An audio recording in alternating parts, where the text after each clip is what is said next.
Welcome to UPSC वाला। सभी friends का बहुत बहुत स्वागत है। बुनियाद बैच में आपका क्लास 11 का पॉलिटिकल थ्योरी राजनीतिक सिद्धांत शुरू हो चुका है। लास्ट क्लास में हमने बात की थी कि राजनीतिक सिद्धांत क्या है, कितने जरूरी हैं। कुछ क्वेश्चंस भी हमने जो है वह आंसर राइटिंग के लिए देखे थे, प्रैक्टिस के लिए। काफी सारे स्टूडेंट ने उसका आंसर भी लिखा। आज हम बात करेंगे कि हमारा जो फर्स्ट और इंपॉर्टेंट वैल्यू है जो कि है फ्रीडम, कितनी सोसाइटी के लिए, इंडिविजुअल के लिए कितनी इंपॉर्टेंस है, क्या इस पर रिस्ट्रिक्शंस होने चाहिए। अलग अलग अगर हम महापुरुष विचारकों की बात करें, थिंकर्स की बात करें, अरस्तु, प्लेटो, मार्क्स, इन सब के अकॉर्डिंगली फ्रीडम क्या है, बहुत सारे विचार देखेंगे, ऐसे देखेंगे, आंसर राइटिंग देखेंगे। क्लास को स्टार्ट करने के पहले लास्ट जो हमारा पॉलिटिकल थ्योरी लास्ट हमने जो बात की थी, उस वीडियो में मैंने आप सभी से कहा था कि जो भी स्टूडेंट अच्छे आंसर्स लिखेंगे उनको एक बार हम जरूर देखेंगे, ताकि आप सभी का भी एक जो मनोबल है वह बना रहे कि चलो हमारे आंसर्स देखे जाते हैं। तो देखो बच्चों की यहाँ पर पॉलिटिकल थ्योरीज में हमने देखा था कि ऐसे आइडियाज जैसे कि हम judicial review, freedom, equality, peace, development, secularism, nationalism, separation of power, एक सिस्टमेटिक वे में, एक मैनर में इन सभी बातों का अध्ययन कर लेना, वही आपका पॉलिटिकल थ्योरी है। और यहाँ पर आप सभी ने काफी कॉमेंट्स किए हैं। मोटिवेशन पॉइंट आपने लिखा हुआ है कि जो राजनेता जो कर रहे हैं राजनीति उससे कहीं बढ़कर है। आपने काफी अच्छे जो पॉइंट्स है वह इसमें दिए हैं। फॉर एग्जाम्पल कि जैसे कि पॉलिटिक्स में हमें इन्वॉल्व करना चाहिए, लोगों की आकांक्षाओं को, उनके जो एस्पिरेशंस है उनको फुलफिल करने की कोशिश करना चाहिए। डिसीजन मेकिंग पॉइंट अच्छा लिखा है आपने, काफी शॉर्ट है। ओके, एंड लोकतंत्र के लिए नेक्स्ट आशु आदित्य आपने लिखा है, लोकतंत्र के सफल संचालन के लिए नागरिकों का जागरूक होना जरूरी है। क्योंकि आपने अच्छी बातें लिखी है कि क्यों, चूंकि एक सतर्क नागरिक ही लोकतंत्र को बचाए रख सकता है। ठीक है, लोकतंत्र के बारे में आपने ये भी लिखा हुआ है कि किस तरीके से जो पॉलिसीज है वह हमारी चेंज हो जाती है। ठीक है, अच्छी बातें लिखी है, बट इतने शॉर्ट से बच्चे काम नहीं चलेगा। जब बात हो कि अगर आपको 200 शब्दों में लिखना है, 250 शब्दों में लिखना है, कोशिश करो थोड़ा सा और उसमें जो मटेरियल है, कंटेंट जो है वह ऐड करने की। ठीक है, एंड इसके बाद दिव्या काले आपने एकदम शॉर्ट में बताया है कि जो विजिलेंट पीपल है, ठीक है, वो अगर सतर्क है नागरिक, तो डेमोक्रेसी जो है वह ज्यादा विजिबल है, ज्यादा ठीक होगी। लोगों का अवेयरनेस बहुत इंपॉर्टेंट है। ठीक है, बहुत शॉर्ट लिखा है बट अच्छा है। यूपीएससी एस्पिरेंट अहमद आपने लिखा हुआ है कि जो politics is more than what politicians do, है ना, क्या जो राजनेता कर रहे हैं उससे कहीं आगे बढ़कर है। आपने काफी सारे इश्यूज को जो है वो उठाया हुआ है। चलिए, अच्छी बात है, very good. And Kajal Kumari आपने भी आंसर लिखा है, अच्छा है, बहुत शॉर्ट लिखा हुआ है, जस्ट एंड। तो आप सभी के जो कमेंट्स है वह मैं दिखा दिया करूंगी। आप सभी को भी लगे कि डेमोक्रेसी में, अगर लोकतंत्र में अगर लोगों की भागीदारी, तो इस ऑनलाइन क्लास में आपकी भी है। अपर्णा सिंह आपने भी इसी, अच्छा, ज्यादातर बच्चों ने यही वाला क्वेश्चन ले लिया है ना। और भी मैंने आप सभी को दिए थे। फॉर एग्जांपल, राजनीति ने कैसे हमें एक सांप की कुंडली की तरह जकड़ रखा है और हमें क्यों इससे हमें लगातार इससे जूझना है। ये महात्मा गांधी का जो कोट है, इस पर किसी बच्चे ने नहीं लिखा। एंड नरपत भारतीय आपने भी वही लिखा है। मतलब सबके लगभग सेम पॉइंट्स है। सही बात है, और भी लाएंगे भी पॉइंट्स कहाँ से। आपको अगर ये लगता है कि अब हम जो है वह काफी सारे पॉइंट्स और इसमें ऐड करें, तो फिर थोड़ा सा उसके लिए हमें एक्स्ट्रा पढ़ना होता है। ठीक है, अच्छा, आंसर राइटिंग के लिए एक स्टूडेंट ने लिखा है कि मैम कैसे थॉट डेवलप, अच्छा अहमद आपने लिखा है कि बुक्स तो पढ़ते हैं लेकिन कुछ समझ में नहीं आता, लिख नहीं पाते, तो इसके लिए तो बच्चे प्रैक्टिस ही एकमात्र उपाय है। जैसे कि आज आपने लोकतंत्र को लेकर एक बहुत शॉर्ट क्वेश्चन लिखा। अब जब आप और ज्यादा पढ़ोगे और ज्यादा चीजों को समझोगे, देखो लिखने के लिए ना बहुत ज्यादा पढ़ना पड़ता है, इस चीज को तो मान लो। अगर आप चाहते हैं ना कि आप एक सिस्टमेटिक मैनर में अगर आप 250 शब्द लिख पाए, ओवरनाइट प्रोसेस तो नहीं है। जिस तरह से पॉलिटिकल थ्योरीज डेवलप नहीं हुई है ओवरनाइट, रातों रात इसकी उत्पत्ति नहीं हुई है। अरस्तु, प्लेटो, कार्ल मार्क्स से लेकर अगर हम बात करें कि गांधी, अंबेडकर तक किस तरीके से वाद विवाद होकर चीजें निकलती रही है, वही एक थॉट प्रोसेस है। हालांकि हमें 500 वर्षों की आंसर राइटिंग प्रैक्टिस नहीं चाहिए। आपको चाहिए कि आप साल 6 महीने अच्छे तरीके से प्रैक्टिस कर ले अपने सिलेबस पर, अपने टॉपिक्स पर लिखने की कोशिश करो। लाफिंग इंडिया एंड, अच्छा आपने नरपत आपने 2 आंसर्स लिखे हैं, चलिए बहुत अच्छी बात है। सुमित यादव आपने भी लिखा हुआ है कि एक डेमोक्रेटिक कंट्री में क्या इंपॉर्टेंस है पार्टिसिपेशन को लेकर, एंड आपने आर्टिकल से जोड़ा है, वेरी गुड। देखो जैसे आपने अब थोड़ा सा और आप बियॉन्ड द चैप्टर जाकर भी तो सोचा करो। जैसे कि अभी मैंने अगर आपसे कल पॉलिटिकल थ्योरी की बात की, तो ऐसा तो मैंने आपसे कहीं नहीं कहा था कि आप इसमें जो हमारे कॉन्स्टिट्यूशंस के आर्टिकल उसका यूज नहीं कर सकते। तो यही आपका थॉट प्रोसेस होगा ना बच्चों, कि जैसे इन्होंने आर्टिकल 19(1) को इसमें मेंशन कर दिया। ठीक है, कि किस तरह से इंडिविजुअल जो है वे फ्रीडम उसको है कि वह पीसफुली जो है वह अपनी बातों को रख सके या संघ बना सके, इस तरह की चीजें बहुत अच्छी बात है। बस इसी तरह से चीजें आपको सोचनी होती है, जैसे जैसे लिखते जाओगे ना आता जाएगा, परेशान मत हो। चलिए, so very good. Sushmita Verma आपने भी लिखा हुआ है बट बहुत शॉर्ट है, ठीक है। क्या काले आपने क्या अच्छा बताया हुआ है इन्होंने, चलिए ठीक है। खैर, सपना मौर्य आपने भी वही आंसर लिखा हुआ है कि सभी जानते हैं कि लोकतंत्र जो है उसमें जनता का जनता के द्वारा शासन होता है, लेकिन इस बात की हमेशा गारंटी नहीं होती कि सकारात्मक ही रहेगी चीजें, नकारात्मक भी हो सकती है। जिसे हमने चुना है, ठीक है, जिसे हमने लोकतांत्रिक तरीके से चुना है, वो जो शासक है वह किस तरह से डिक्टेटर हो सकता है ना। अच्छी बात लिखी आपने, वेरी गुड। और इसलिए आवाज उठाना जो है वह काफी जरूरी है। Ma'am this is my first answer, मुझे पता है इसमें बहुत कमियां होंगी but I will try to do my best next time. चलिए अच्छी बात है, कोशिश कीजिए सपना, आगे भी जो है मैं आज आप सभी को काफी क्वेश्चंस दे रही हूँ। अनु आपने भी आंसर लिखा है, सब बच्चों ने आंसर अच्छे लिखे हैं, ठीक है। जाट आपने भी लिखा हुआ है, लोकतंत्र को लेकर ही ज्यादातर आप सभी बच्चों ने लिखा है, चलिए बहुत अच्छी बात है। चलो अब हम शुरू करते हैं हमारा सेकेंड जो चैप्टर है, जो कि है हमारा फ्रीडम, ठीक है, स्वतंत्रता। लास्ट पॉलिटिकल थ्योरी मैंने आपको बता दिया कि क्यों आखिर हमें एक अध्ययन करना होता है as a citizen. Political theory वो स्टूडेंट जो एज अ पेशा आगे इसको अपनाने वाले हैं वो इस चीज का अध्ययन करेंगे। एंड इसके अलावा हमने जाना था कि पॉलिटिकल थ्योरीज मतलब ऐसी वैल्यूज जिन्हें हमारे समाज को आकार दिया, हमारे संविधान को आकार दिया है और लोगों को ये लगातार प्रोत्साहित करते हैं। तो क्लास 11 का आपका राजनीतिक सिद्धांत पॉलिटिकल थ्योरी शुरू हो चुका है और आज हम यहाँ पर बात करने वाले हैं। चूंकि देखो अपने आप में अगर हम फ्रीडम की बात करें, फ्रीडम अपने आप में काफी बड़ा चैप्टर है, तो अगर हम यहाँ पर दो चैप्टर्स को मिस करेंगे, कल काफी बच्चों के मैसेजेस थे कि मैम प्लीज एक ही चैप्टर पढ़ाइए, क्योंकि दो चैप्टर्स में हो सकता है अगर कभी ऐसा लगता है बच्चों कि दो चैप्टर्स जो है वह जल्दी से हमारे खत्म हो सकते हैं विद इन 1.5 आवर, देन हम उसको कंप्लीट करेंगे, ठीक है। 2-3 घंटे की क्लास नहीं लूंगी, डोंट वरी। लेकिन बच्चों जहां पर जरूरी होगा कि एक छोटा सा है इसमें मर्ज किया जा सकता है, तो प्लीज आप उसको साथ में भी हम पढ़ लेंगे ताकि आप जल्दी जो है आपका कवर हो जाए। तो देखो फ्रीडम में हम जिन टॉपिक्स को आज कवर करने वाले हैं, द आइडियल ऑफ फ्रीडम की आखिर क्या आदर्श है, व्हाट इज फ्रीडम, फ्रीडम है क्या, the source of the contest. अगर हम बात करें कि जो हमारे जो कॉन्स्टेंट्स है, जो प्रतिबंध है, हम इनको लिमिट भी कह सकते हैं, ठीक है। यहाँ पर एक वर्ड चूज कर लिया गया है, हम इसको लिमिट्स भी कह सकते हैं। तो क्या ऐसे लिमिट्स हो, why do we need constants, क्या आखिर प्रतिबंधों की आवश्यकता है, हार्म प्रिंसिपल्स क्या है, हानि सिद्धांत क्या है, नेगेटिव एंड पॉजिटिव लिबर्टी जो है वह क्या है, ठीक है, और साथ में अभिव्यक्ति की जो स्वतंत्रता है वह क्या है। तो ये जो पूरा चैप्टर है ये आपको इस तरह के जो कुछ पॉइंट्स है इससे परिचित कराएगा। अब इसका यूज क्या है, इसका यूज आपके मेंस के लिए है, इसका यूज आपके पेपर 4 के लिए है, आपके ऐसे राइटिंग के लिए है। जीएस में अगर आप फ्रीडम लिख रहे हैं, करंट अफेयर से कनेक्ट कर रहे हैं, तो काफी सारी इसमें ऐसी थ्योरीज है जो बहुत ही ज्यादा आपके लिए इंपॉर्टेंट है, तो वहां इसका यूज है। अगर प्रीलिम्स की बात करें तो काफी सारे क्वेश्चंस जो है वे आ सकते हैं कि जैसे कि हमारे जो स्वतंत्रता है उस पर क्यों प्रतिबंध होना चाहिए। इसमें एक वर्ड आएगा कि हमारी जो स्वतंत्रता है उस पर रीजनेबल रिस्ट्रिक्शंस हो, जो कि हमारे यहाँ फंडामेंटल राइट्स पर जब हम प्रतिबंध लगाते हैं उसके लिए वही वर्ड यूज होता है। तो ये इसका इंपॉर्टेंस रहेगा आपके लिए, आपके सोचने के एक दायरे को बढ़ाता है। आप आज की क्लास करने के बाद जो फ्रीडम के आपने मानक तय किए हैं वही मानक अगर आप दूसरे को भी दे पा रहे हैं, बहुत सारी आपकी चीजें जो है वह बदलेंगी, सोचने का एक नजरिया बदलेगा कि जिस चीज को हम मांग रहे हैं, जिस चीज को हम मांग रहे हैं, क्या एब्सोल्यूट फ्रीडम होना चाहिए, क्या एक सोसाइटी में एक व्यक्ति को एकदम ऐसे ही छुट्टा छोड़ दिया जाए कि नहीं भाई ठीक है तुम सब कुछ करने को स्वतंत्र हो। तो आखिर ये जो फ्रीडम का जो कॉन्सेप्ट है बच्चों, ये उस कॉन्सेप्ट से निकल के कि आपकी जो लाठी चलाने की स्वतंत्रता है वह उतने स्फेयर तक है, उतने चारों तरफ है जहां तक कोई और ना हो, लेकिन जैसे ही वो कोई कहीं और भी लोग जो है वह प्रभावित होने लगे हैं तो आपकी स्वतंत्रता को वहां पे सीमित कर देना चाहिए। इस कॉन्सेप्ट से लेकर आज हम समझेंगे कि आखिर ये जो स्वतंत्रता का आदर्श हमने अपनाया है, आखिर इस जो स्वतंत्रता का आदर्श सभी देखो मानव समाज में अगर हम देखें इसका एक सेंट्रल पॉइंट क्या है, केंद्र बिंदु क्या है, तो ये इसका केंद्र बिंदु यही है स्वतंत्रता। आपकी नजरों में फ्रीडम क्या है, क्या आपको लगता है कि एकदम एब्सोल्यूट जो फ्रीडम है वह होना चाहिए? हमारे संविधान में अगर हमें राइट टू फ्रीडम की बात की गई, हमें कई तरीके की स्वतंत्रताएं दी गई हैं, तो क्या वो स्वतंत्रताएं, क्या उस पर प्रतिबंध स्टेट लगा सकता है, राज्य लगा सकता है? और अगर वो लगा रहा है तो उसके पीछे कारण क्या है, उसका औचित्य क्या है, उसका इंपॉर्टेंस क्या है, किन बेस पर वह लगाता है, इन सारी तमाम बातों को हम आज की क्लास में समझेंगे, ठीक है।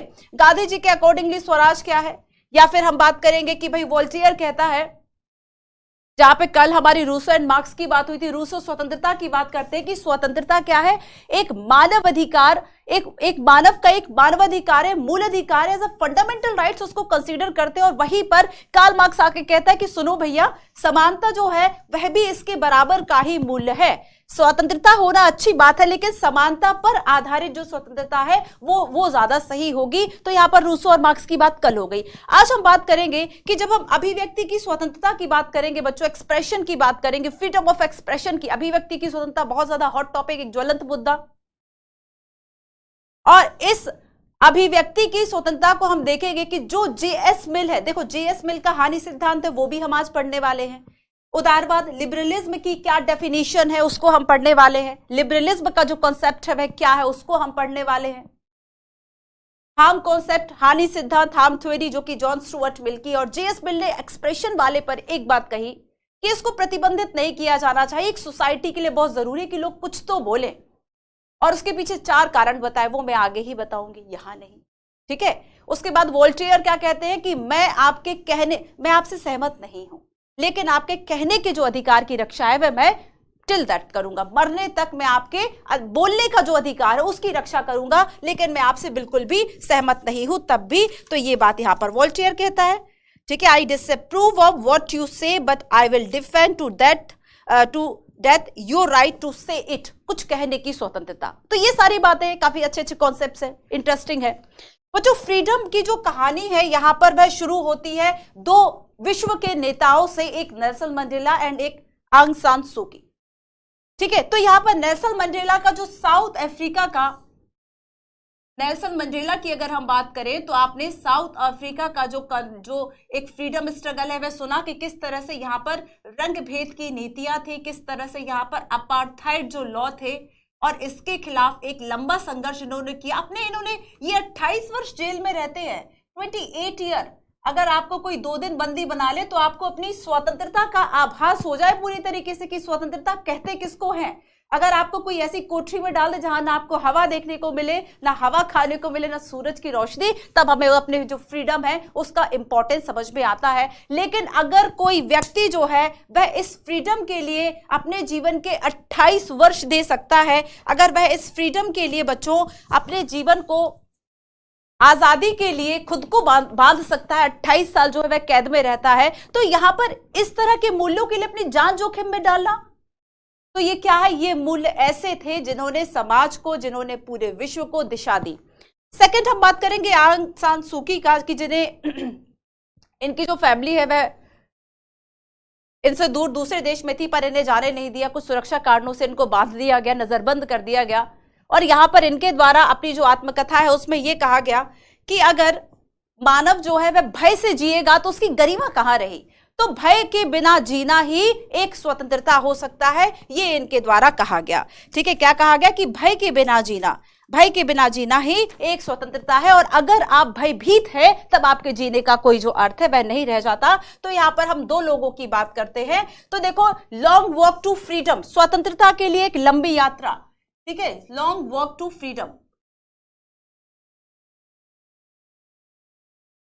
स्वतंत्रता के लिए एक लंबी यात्रा। और याद रखना बच्चों कि ये केवल नॉन व्हाइट्स के लिए यात्रा नहीं थी, ये नेल्सन मंडेला की आत्मकथा में उन्होंने काफी कुछ लिखा फ्रीडम के बारे में, और इन्होंने ना केवल नॉन व्हाइट बल्कि जो व्हाइट्स लोग थे उनके भी फ्रीडम के, उनके भी जो अधिकार है उनकी बात कही थी। याद करो, लास्ट हमने साउथ अफ्रीका का जो कॉन्स्टिट्यूशन है उसकी जब चर्चा की थी तब हमने देखा था कि वहां पर एक जो मिली जुली सरकार है वह बनती है, और उसमें यह तय हुआ कि कोई जो है, जो अश्वेत है, वह इस कारण से कि उनका गुस्सा है, उनका आक्रोश है, वह इस कारण से अब जो गोरों की संपत्ति उस पर कब्जा नहीं करेंगे, उन्हें वहां से भगाएंगे, उन्हें भी वहां पर रहने का अधिकार दिया जाएगा।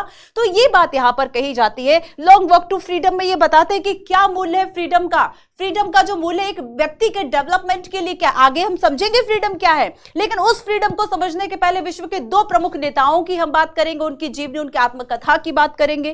तो यहां पर लॉन्ग वॉक टू फ्रीडम के लिए कहते हैं एक बहुत लंबी जो यात्रा है इन्होंने स्वतंत्रता के लिए की, नेल्सन मंडेला। अब सेकंड हम बात करेंगे आंग सान सू की, ठीक है। तो बच्चों ये आप देखेंगे कि म्यांमार की जो फ्रीडम, एक तरह से हम फ्रीडम फाइटर ही कह ले यहां पर, तो इनके द्वारा ये कहा जाता है, स्वतंत्रता की परिभाषा दी जाती है किसमें, फ्रीडम फॉर फियर, अगर हम आंग सान सूकी की बात करें, ठीक है, तो इनका क्या है बच्चों, इनकी जो ये आत्मकथा है, ठीक है, फ्रीडम फ्रॉम फियर।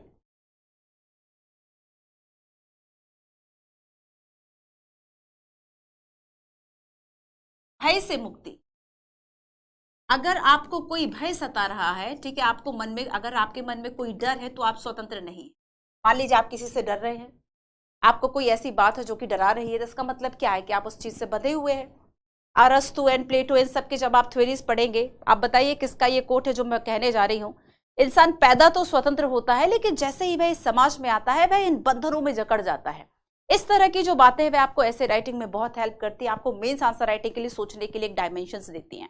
तो यहां पर बच्चों फ्रीडम फ्रॉम फियर, भय से मुक्ति में आंग सान सूकी जो है वह ये कहती है कि एक गरिमापूर्ण जीवन जो है आप भय से मुक्त हुए बिना नहीं जी सकते। ठीक है, गरिमापूर्ण जो जीवन है वह आप नहीं जी सकते। For me real freedom, real freedom क्या है, freedom from fear, and unless you can live free from fear you can not live a dignified human life.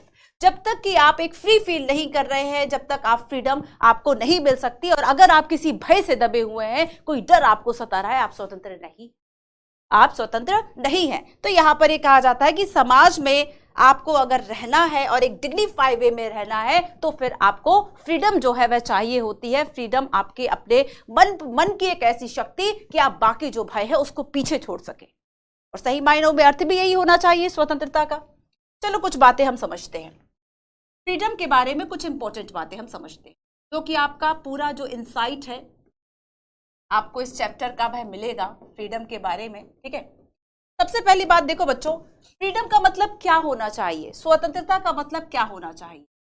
स्वतंत्रता का मतलब क्या होना चाहिए, आपको क्या लगता है? स्वतंत्र है इसका मतलब क्या है कि आप पर कोई बंदिश नहीं लगा रहा, आपके आने जाने पर, आप क्या पहन रहे हैं उस पर, आपको कौन सा पेशा चुनना है उस पर। ये तो सारे हमारे कॉन्स्टिट्यूशन में ही बातें कही गई हैं। तो ऐसा क्या है, मतलब फ्रीडम में आप किस किस कॉन्सेप्ट को देखते हैं।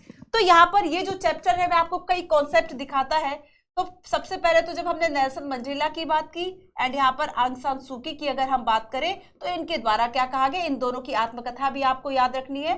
ठीक है, कि इन दोनों ने, इनकी आत्मकथा, इनकी बुक का नाम क्या है। So Nelson Mandela, long walk to freedom, long walk to freedom, and Aung San Suu Kyi का क्या है, freedom from fear, freedom from fear, भय से मुक्ति। ठीक है, इसके अलावा देखो बच्चों, इसके अलावा अगली जो बात हम समझ पाते हैं कि फ्रीडम का मतलब ये होता है कि हम पर कोई प्रतिबंध आरोपित ना करे, हमें कोई दबाए नहीं, हम पर कोई चीजों को इम्पोज ना करे, थोपे ना जबरन। तो यहाँ पर एक बात हमें क्या समझ में आती है कि अगर हम, ठीक है, अगर हम अपनी आकांक्षाओं, अपने जीवन, अपनी जो नियति है उस पर स्वयं नियंत्रण कर सके, कोई और हमें कंट्रोल ना करे, वही क्या है, वही फ्रीडम है। ठीक है, तो इसका मतलब क्या है, कंट्रोल ऑफ देयर,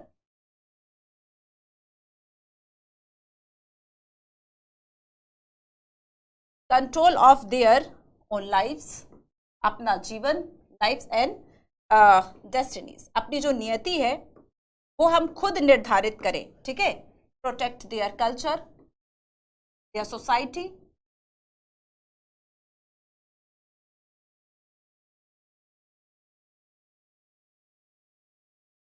तो ये एक फ्रीडम का तरीका हो सकता है, ये एक फ्रीडम का आपका कॉन्सेप्ट हो गया।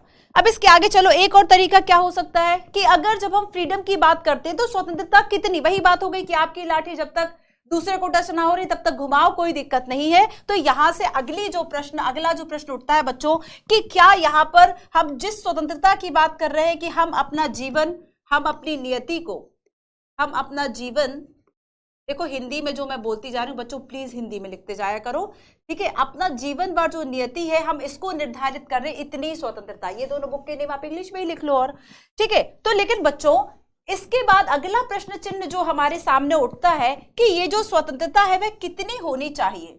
क्या ऐसी स्वतंत्रता कि दूसरे को दबा जाओ, क्या केवल आपकी स्वतंत्रता। अच्छा एक बात सुनो कि मान लो एक आपको फ्रीडम है कि आप अपने अनुसार आप कुछ भी कह सके, आप अपने अकॉर्डिंगली कुछ भी कर सके, पर क्या यही स्वतंत्रता आप सामने वाले को देने के लिए तैयार है? अगर नहीं, इसका मतलब क्या है कि आपने डबल जो स्टैंडर्ड है वह बना रखे। हमारे लिए स्वतंत्रता का मतलब कुछ और है, सामने वाले के लिए स्वतंत्रता का मतलब कुछ और है, आप उसको नहीं देना चाहते, तो फिर क्या है ये स्वतंत्रता। तो यहां पर बच्चों क्या प्रतिबंध ऐसे हैं जो कि अगर लगा दिए जाए तो सभी के लिए जो स्वतंत्रता है वह सुनिश्चित हो जाती है। और यहां से एक नेक्स्ट जो कॉन्सेप्ट है जो कि हम चैप्टर में पढ़ते हैं बच्चों, और ये कॉन्सेप्ट है कि इस पर क्या कोई प्रतिबंध हो, क्या कोई रूल्स एंड रेगुलेशंस जो है, क्या कोई रूल्स एंड रेगुलेशंस ऐसे बना दिए जाए कि इस पर कंट्रोल किया जाए। और अगर रूल्स एंड रेगुलेशंस बनेंगे तो बनाएगा कौन, क्या सोसाइटी बनाएगी, गवर्नमेंट बनाएगी, ये भी अगला प्रश्न खड़ा हो जाता है कि क्या कुछ रूल्स एंड रेगुलेशंस हो। इसके अलावा देखो बच्चों कि कुछ प्रतिबंध आवश्यक है ताकि हमारी जो सुरक्षा है वो असुरक्षा में ना बदल जाए। फॉर एग्जाम्पल, अगर समाज में किसी की स्वतंत्रता है, ठीक है, तो उससे अगर हमारा जीवन परेशान होता है, अगर हमारा जीवन बाधित हो रहा है, हमारी स्वतंत्रता बाधित हो रही, तब इसके लिए कोई अथॉरिटी तो होनी चाहिए, सरकार है ना, कि हमें किसी और से बचा सके। कि कोई कहता है कि नहीं धार्मिक स्वतंत्रता, और हमारे धर्म में तो लिखा है कि सबको, बाकी सबको खत्म कर दो। तो क्या इस तरह की जो किसी की स्वतंत्रता हो सकती है वह दूसरे के जीवन को अगर खतरे में डाले, तब इस पर प्रतिबंध होना चाहिए, नहीं होना चाहिए? डेफिनेटली होना चाहिए। तो यहां पर बच्चों हम एक, मैं लाइन आपको दूंगी, एक ऐसे की लाइन, चलो मैं पहले वह दे ही देती हूं, ठीक है, आपको लिखना होगा उसे। अच्छा चलिए आगे के कॉन्सेप्ट में ही देती हूँ, छोड़ देते हैं, यहाँ पर आप फिर कनेक्ट नहीं कर पाओगे, है ना, छोड़ देते हैं, आगे आगे दूंगी वो लाइन, भूलूंगी नहीं। तो बच्चों कुछ रूल्स एंड रेगुलेशंस होना चाहिए, ठीक है, ताकि हम जो है वे इनसिक्योरिटी से फ्री रहे। रूल्स एंड रेगुलेशंस, कुछ लिमिट, आपको अगर कॉन्स्टेंट वर्ड नहीं लिखना है, ठीक है, कॉन्स्टेंट्स वर्ड नहीं लिखना है, तो प्लीज आप लिमिट वर्ड जो है वह यूज कर सकते हैं, सीमाएं, प्रतिबंध, रेस्ट्रिक्शंस, ठीक है। तो कांस्टेंट का ही जो एक है पर्यायवाची वह आपका लिमिट हो गया। तो बच्चों ये जो प्रतिबंध है ना, ये हमें क्या करते हैं, free us from insecurities.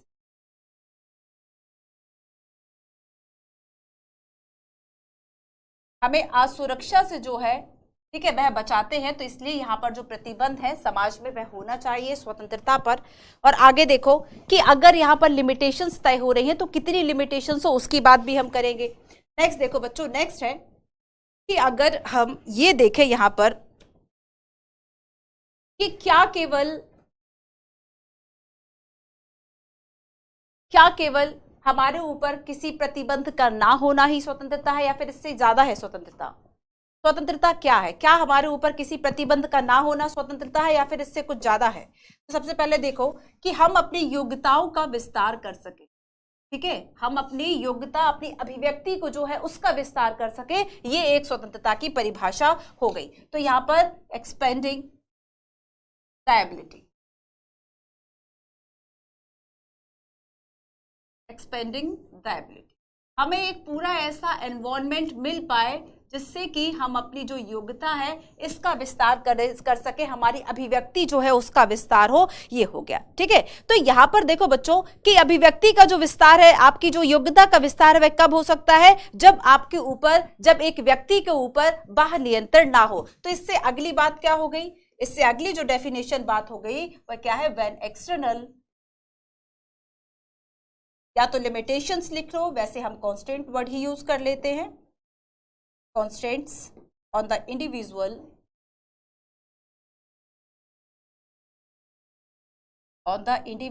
are absent, ठीक है। इसको आपको क्या लिखना है बच्चों कि जब कोई बाह्य नियंत्रण जो है वह किसी व्यक्ति पर ना हो और वह अपनी योग्यता का विस्तार कर सके, ये एक स्वतंत्रता की परिभाषा हो गई। तो यहां पर एक तो फ्रीडम का तरीका ये हो गया। अब देखो इसके अलावा बच्चों अगर हम ये कहते हैं, इसके अलावा अगर हम ये कहते हैं कि जो ये लिमिटेशंस है, जो हमने यहाँ पर ये कंटेंट्स की बात की थी, लिमिटेशंस की बात की थी, ठीक है, ये लिमिटेशंस क्यों होना चाहिए और किस तरीके की हो? ये लिमिटेशंस किस तरीके की हो? तो खुद सोचो, किस तरह की सीमा का प्रतिबंध जो है वह लगना चाहिए जब दूसरे की सीमा बाधित हो। इसका मतलब क्या है? एक व्यक्ति का दूसरे व्यक्ति या दूसरे व्यक्ति का या फिर व्यक्तियों के समूह का जो राज्य है, जो स्टेट है, उससे अगर किसी तरह से कन्फ्लिक्ट होता है, उसके जो इंटरेस्ट है, हित संघर्ष अगर होते हैं, तो वहां पर इस चीज को डिफाइन करना जरूरी होता है कि आपकी लिमिटेशंस कहां है। यूपीएससी ऐसे में एक जो लाइन है इसी तरह संबंधित वह पूछती है कि अच्छी बाढ़ अच्छे पड़ोसी बनाती है। अच्छी बाढ़, अच्छे, जैसे आप सोचो आप पड़ोसी के घर में 24 घंटा घुसे रहे एंड इसके अलावा आप उसकी हर एक चीज में इंटरफेयर कर रहे हो, हर एक चीज में, तो कितना उचित है ये। तो अगर आपको अपनी लिमिटेशंस पता है, मान लीजिए हम हर रिश्तों की अगर बात करें तो हर रिलेशन का अपना एक लिमिट तो होना ही चाहिए, एक पर्सनल स्पेस कह ले या पर्सनल फ्रीडम कह ले, खुद की योग्यता के विस्तार की फ्रीडम हम कह ले, एब्सोल्यूट फ्रीडम की बात नहीं हो रही, पूरी पूर्ण स्वतंत्रता। देखो समाज में आप पूर्ण स्वतंत्र नहीं है, वो बात जो कहता है अरस्तु और जो कहता है प्लेटो, ठीक है, कि स्वतंत्र जो है मनुष्य पैदा तो होता है लेकिन स्वतंत्र होने के बाद वह समाज की जंजीरों में जकड़ लिया जाता है, वो बात बिल्कुल सही है। आप स्वतंत्र पैदा हुए बट समाज में स्वतंत्र हो नहीं, आप अपने रिश्ते नातों से एंड बाकी सारी चीजों से, सोसाइटी से बंधे हुए हैं। और इसी तरीके से अगर हम प्रतिबंधों की बात करें, कॉन्स्टेंट्स की बात करें बच्चों, तो यहाँ पर प्रतिबंध वहां लगाने चाहिए जब आप रिलेशंस जो संबंध है इनको एक्सप्लेन करके चीजों को समझ पाए। तो यहाँ पर relation individual, society and state, state कह लो, कम्युनिटी कह लो, स्टेट कह लो, कम्युनिटी कह लो, समुदाय, समुदाय कह लो, तो एक समुदाय, समाज, समुदाय, समाज और व्यक्ति, इन तीनों के बीच में आपस के जो संबंध है, उन संबंधों, उन रिलेशन को देखते हुए ही जो प्रतिबंध है वह लगाए जाने चाहिए। जब एक की सुरक्षा दूसरे के लिए असुरक्षा पैदा कर दे तब प्रतिबंध लगाए जाने चाहिए, है ना।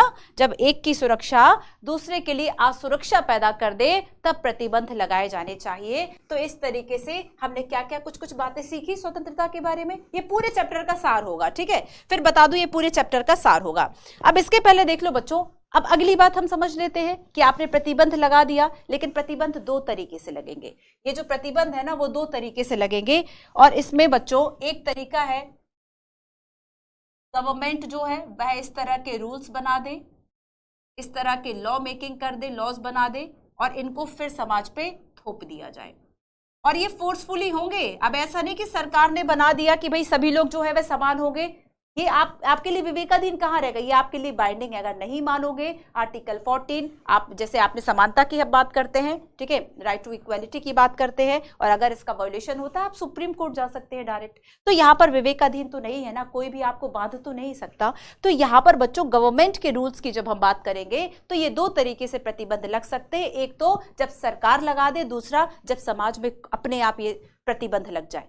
दूसरा प्रतिबंध समाज कैसे लगाएगा, तो बच्चों मान लीजिए अगर हम सोसाइटी की बात करें और सोशल इक्वलिटीज की बात करें, इनइक्वालिटी, सोशल इनइक्वालिटी, सामाजिक असमानता, तो ये आर्थिक प्रतिबंध हो जाता है, नहीं हो जाता है, ठीक है। अगर हम सामाजिक रूप से या आर्थिक प्रतिबंध की बात करें, आर्थिक प्रतिबंध, ठीक है, और सुभाष चंद्र बोस जो है वह इसी आर्थिक प्रतिबंध को दूर करने की बात करते हैं कि कोई भी व्यक्ति इतना गरीब ना हो कि वह अपने लिए स्वतंत्रता की मांग ना कर सके, ठीक है। कोई भी व्यक्ति इतना अमीर ना हो कि वह सबको खरीद सके, व्यक्ति को खरीद सके, और कोई भी व्यक्ति इतना गरीब ना हो कि वह खुद को बेचने पर उतारू हो जाए। तो यहाँ पर बच्चों इस तरह के जो कॉन्सेप्ट है वो ये बताते हैं कि एक तो जो आपकी फ्रीडम है, एक तो आपका जो फ्रीडम पर जो प्रतिबंध लगा हुआ है, एक तो गवर्नमेंट लगा सकती है, दूसरा सोसाइटी में खुद भी जो प्रतिबंध है वह लग सकता है अगर मान लो सोशल इनइक्वालिटीज, इकोनॉमिकल इनइक्वालिटीज इतनी ज्यादा है कि अपने आप जो प्रतिबंध है वह लग गया। और इस प्रतिबंध को दूर करने के लिए, रिमूव करने के लिए सुभाष चंद्र बोस जो है वह वकालत करते हैं इसकी। इसके अलावा देखो बच्चों दो तीन बातें और आपको इस पूरे चैप्टर में बताई गई। फॉर एग्जाम्पल हम आगे हानि सिद्धांत की बात करें,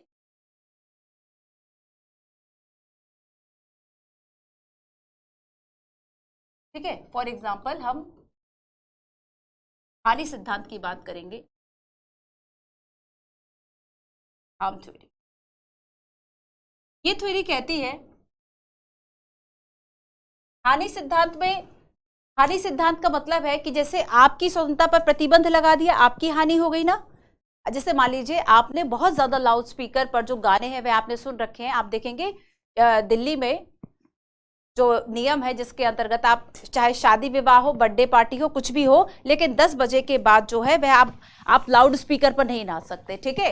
आप जो है आप डीजे नहीं चला सकते, 10 बजे के बाद जो है वह प्रतिबंध है, कुछ ऐसे रूल्स बना दिए गवर्नमेंट ने, आपको मानना है, आपकी हानि हो गई, आपको नहीं मुझे तो रात भर नाचना था डीजे पर। तो यहाँ पर आपकी जो हानि हो रही है ना, बस वो हानि सिद्धांत यहाँ पर हमें पढ़ना है, लेकिन ये हानि इंपॉर्टेंट है क्योंकि आपको सोसाइटी में भी एक जो चीज है, सोसाइटी में भी एक जो पूरा हम कह सकते हैं एक सिस्टमेटिक मैनर में चीजों को बना के रखना है, व्यवस्था को बना के रखना है, एक सिस्टम को बना के रखना है कि आपकी जो खुशी है वो किसी के लिए दुख का कारण ना बने। तो देखो यहां पर हानि सिद्धांत में कुछ 2-3 बातों का ख्याल रखते हैं। पहली बात यह कि मान लो अगर कोई लाउड स्पीकर बजा रहा है तो आप दिल्ली में ऐसा होता है कि आप तुरंत पुलिस को कॉल कर दो, ठीक है। तो जब अगर मैं 3-4 साल पहले की एक बात बताऊं तो यहाँ पर मैं गर्ल्स हॉस्टल में जिस वक्त रहती थी तो वहां एक लॉ कर रही थी एक लड़की, तो उसने क्या किया बच्चों की बाजू में शादी हो रही थी, दिल्ली की बात है, और दिल्ली में 10 बज चुके थे, शायद 10:05 थे। उनके यहाँ 2-3 दिन वो प्रोग्राम हुआ, उस लड़की ने 2-3 दिन 10 बजे के बाद तुरंत पुलिस को फोन किया 100 नंबर डायल करके कि यहाँ पर लाउड स्पीकर चल रहा है, मेरा जो है वह सीजे का एग्जाम है, जो भी उसके एग्जाम से सिविल जज वाले, तो उसने इस तरह से काम किया। तो यहाँ पर जो देखो बच्चों हानि क्या है, जिसका डीजे बंद करा दिया उसकी हानि, बस वही हानि सिद्धांत है। इसमें हार्म थ्योरी हम इसमें पढ़ेंगे, ठीक है। ये जेएस मिल की बात करेंगे हम इसमें, एंड इसके अलावा देखो हम लिबरलाइज्म की बात करेंगे, उदारवाद की बात करेंगे। उदारवाद का मतलब क्या है, लिबरलिज्म क्या है, ठीक है। उदारवाद की अगर हम बात करेंगे, इसका क्या मतलब, उदारवाद का मतलब होगा टॉलरेंस, आप कितने ज्यादा उदार हैं अपनी भावनाओं को लेके। और यहीं पर आपको वोल्टेयर का वो कथन जो है वह याद रखना है कि मैं आपकी बात से भले सहमत ना हूं, बट आपके कहने की जो अधिकार है आप इसको यहां भी यूज कर सकते हैं कि आपके कहने का जो अधिकार है, बोलने का जो अधिकार है, उसकी रक्षा मैं मरते दम तक करूंगा। तो ये कुछ ऐसे मेन हाइलाइट्स थे जो कि हमें इस चैप्टर में पढ़ने हैं। सबसे फर्स्ट हमने 2 जीवनी की बात कर ली, आत्मकथा की बात कर ली, हमने बात की कि अपना जीवन आप खुद अपने तरीके से चला सके, ये स्वतंत्रता है। इसके अलावा हम अपने कल्चर, अपने फ्यूचर को प्रोटेक्ट कर सके, लेकिन यहां पर कुछ रूल्स रेगुलेशंस जो है, कुछ कंटेंट्स, कुछ लिमिट्स जो है वह लगाई जा सकती है ताकि इनसिक्योरिटी से बाकियों को बचाया जा सके। और यहां पर ना केवल हमारी जो स्वतंत्रता है इंडिविजुअल की, वह दूसरों की उपस्थिति, दूसरों का जो हस्तक्षेप उसको रोकना है, बल्कि हम अपनी योग्यता का विस्तार भी कर सके। और अगर हम कंटेंट्स की बात करेंगे तो यहां पर एक रिलेशन को देखती हूं कि एक व्यक्ति से क्या दूसरे व्यक्ति को खतरा है, एक व्यक्ति से क्या समाज को खतरा है, क्या समाज से एक व्यक्ति को खतरा है, इन सभी रिलेशंस को एग्जामिन करके ही हम कंटेंट्स जो प्रतिबंध है वह लगाए। और इसके अलावा गवर्नमेंट रूल्स बनाकर सोसाइटी में अपने आप ही ऐसे प्रतिबंध, बैरियर्स लग जाते हैं, फॉर एग्जाम्पल सोशल इक्वालिटी, जिसमें एससी बोस की बात आती है। और इसके अलावा हमने हार्म थ्योरी की बात की, लिबरलाइजेशन, अगर हम उदारवाद, हाँ एक्सप्रेशन की और हम आगे बात करेंगे, ठीक है। अभिव्यक्ति, एक्सप्रेशन,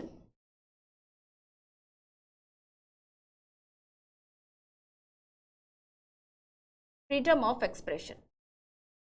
तो पूरी एक तरह से पूरे चैप्टर का सार हमने पढ़ लिया।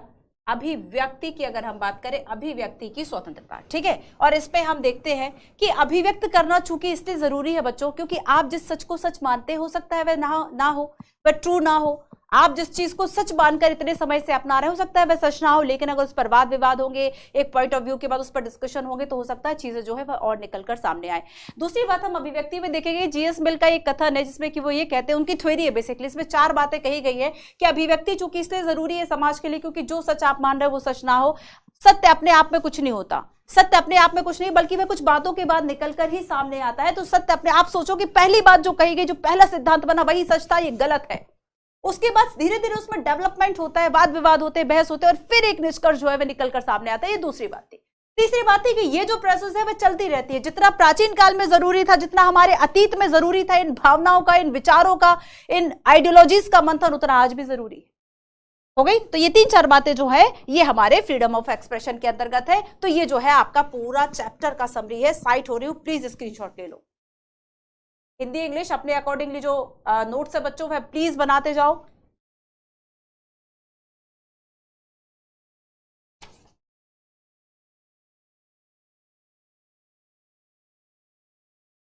समझ गए?